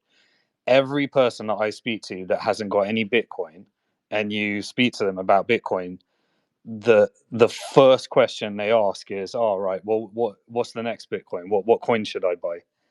Like you could give your best Yes. Yep. Bitcoin pitch, and they'll be like, "Okay, but what should I be buying XRP? Should I be buying this?" That's 99% of newbies will ask that question. That's a great point. For Simon, sure. Jeff, I was Jeff, there. real quick, Jeff has a great answer to that. When you're talking about protocols, which is what Bitcoin is, it's winner take all. When you're talking about technologies, which some of these may or may not be, who knows? Probably not for most of them. But when you're talking about technologies, it's winner take most. Think MySpace, then Facebook, and it's always going to be replaced by a new technology. So we're talking about two different things. We're talking apples and oranges with respect to protocols, which happen maybe once in a lifetime, and technologies, which happen all the time. But the number of people that suffer from that unit bias are saying, "Yeah, this coin is for everyone that missed Bitcoin. I can't afford Bitcoin, so I have to buy this coin." Like that's so common. It's powerful, but you got to put in the work, man, and I can't Well, do it that's for you. that's just what I was gonna say, Puncher. Like the thing that's not intuitive is that you have to start understanding how Bitcoin works to really appreciate it. And that's part of the reason why I think most people are so susceptible. They're literally just looking at a price tag. They literally think all crypto is the same, just a different symbol, right? And I actually just had this experience last weekend. I was with a friend I've known for a very long time. You know, someone in their middle age. They've got kids, and I did the entire thing with them. I onboarded them, got them set up with a cold card, Sparrow wallet, air gapped private key generation, and their first Bitcoin transaction received. And in the process of setting that up with them and all the sort of explanation I was able to give them during that sort of 2 hour session, by the end of it, they were saying just wow over and over and over again about Bitcoin because they like finally were starting to like get it. They're like, wait a minute. So that's why it's secure. Oh, wait a minute. That's how I actually own this and nobody else owns it. Oh, wait a minute. That's how we know for sure there's not going to be more than 21 million. Like every single perspective about Bitcoin that lends it more of of value is in the technical construct. It's in the how and the why.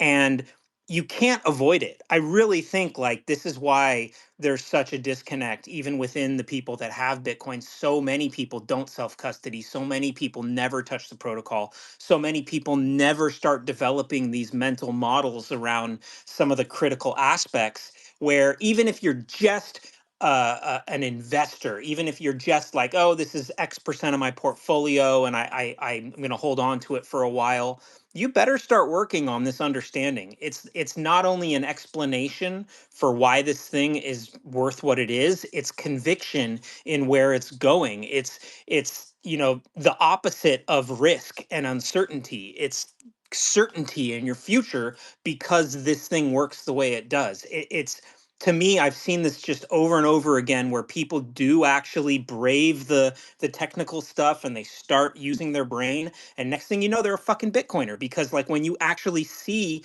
how this thing works and you understand like what's going on under the hood, it's a whole different thing from, oh, I've heard this is good.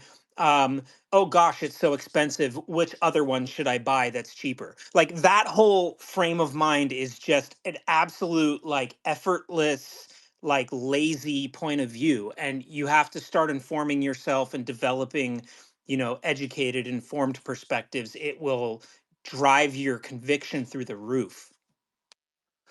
I suddenly feel shamed for owning some Bitcoin ETFs in a 401k plan. Thanks, TC. As you should. But Lauren, it's gonna I'm get sorry. it's gonna get our Yeah. job is harder. The safer the custodian, the Yes. more Yep. people are gonna take the lazy approach. Like it's one thing Yes. persuading Totally someone to agree. leave their coins at Mount Gox. It's another thing believing that it's fine to just leave it in BlackRock in your 401k. Yeah. It's not Bitcoin over there, is it, fellas? Uh, Dark side, sir. Words. Yeah, great space. Anything? Great space. Yeah. Look, if anybody is spending their time concocting frauds and thinking they're going to cash in on their fraud by initiating trades on KYC exchanges, I highly recommend you find a better use of your time. Dark. What do you think the probability was of that, the scenario that he proposed actually Well, I working can out tell or you the being probability of pulling off the attack is one thing. The right? probability of Cashing in. successfully cashing in is probably somewhere around zero. You Yeah. know, fraud using KYC exchanges. Remember, somebody's taking the other side of his bet, of his short bet, right? And they're going to go absolutely insane when they've been defrauded, right? And it happens all the time in markets, Yeah. right? But you know, if you front run like insider trading, they're able to recoup those funds, right? Like they don't pay off.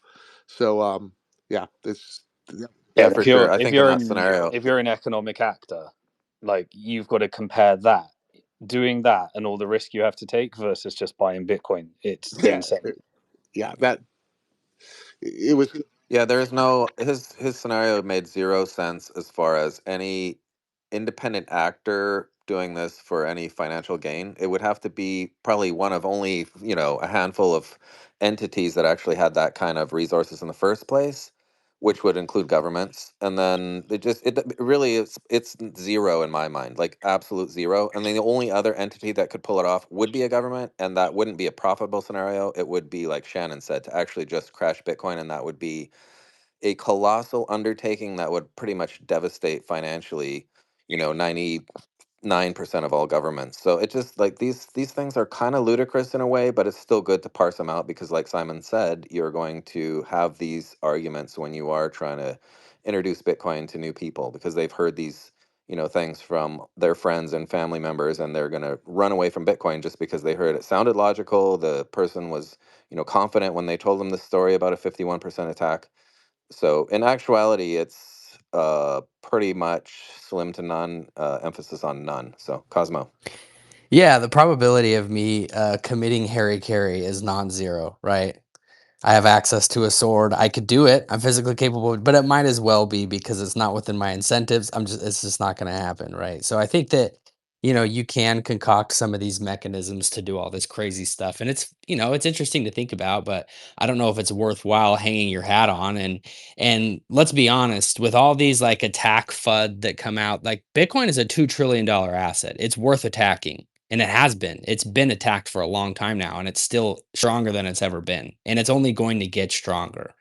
And so, to that point, I just kind of wrapping up. This was an awesome space today. I thought we covered a lot of great topics, and I think that sometimes in these spaces we don't get a lot around to mining and some of these other things. And I'm glad we did today. I feel like I learned a lot, and I hope that you guys did too. This was great.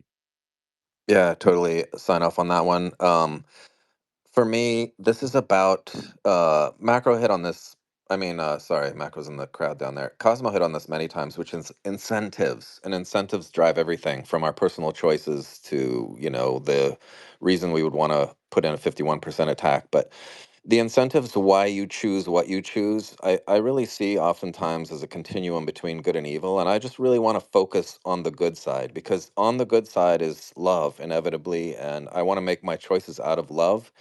And to me, Bitcoin embodies all of those positive things on that side of the continuum, where I want to live my life, where I want to make my choices. And the top of that list is freedom. And with freedom comes responsibility. And the responsibility is wrapped up in all of the stuff we just talked about today. It's like, no, you can't just give your value to somebody else and expect them to hold it without it being compromised. And so this network requires personal responsibility to store your keys, to be an active participant in the network, mining, running your node. So all of these things to me interpret into that good side of things, which is love and kindness and improving yourself, not just physically by what you eat, exercising, etc., by also improving the person that you are. Work on your temper, work on being loving and kind to others. And to me, this all is a big happy marriage, and it's enhanced my life for sure. And I know that I've heard a lot of stories of other people that it's enhancing their lives. And so I'm super convicted about this, and I really want to spend the rest of my life being able to preach this message because I also see hope for the future. Because what I see in the world today scares the crap out of me. I don't want my kids living in a world that the current one we live in is trending towards. And so I want to try to do what I can do to help make the world a better place. And Bitcoin is one of the tools that I can see actually being able to change the world, unlike politics or the current legal system or some of the other systems, our education system. Systems in the past that we've leaned on to make these changes, they're failing. So they've all been compromised, and a lot of it is because of the money that has been ultimately obfuscated. So to me, I just want to remain on this mission, and I'm really glad to be alive right now when there is hope, and to be a part of a community like this in this time, in this moment. So with that, I will shut up and end the space. Wait, Enjoy. Trust. Yeah, yeah, before we end, please. there Yeah. is a video from Bob in the nest of the alligator. So we came Yay! full All circle right. on that. Woohoo! I'm glad. I was looking forward to seeing that. Simon, did you Yeah, I was just come going to off say, mute there? don't forget, you should not just trust Bitcoin. You should trust Jerome Powell. He's going to fix it all. you had to, you had to make that the last line of this, didn't you? He's got our April back, Fools. everybody. He's gonna April fix it. Fools. Yeah. All right. Have a great day, everybody.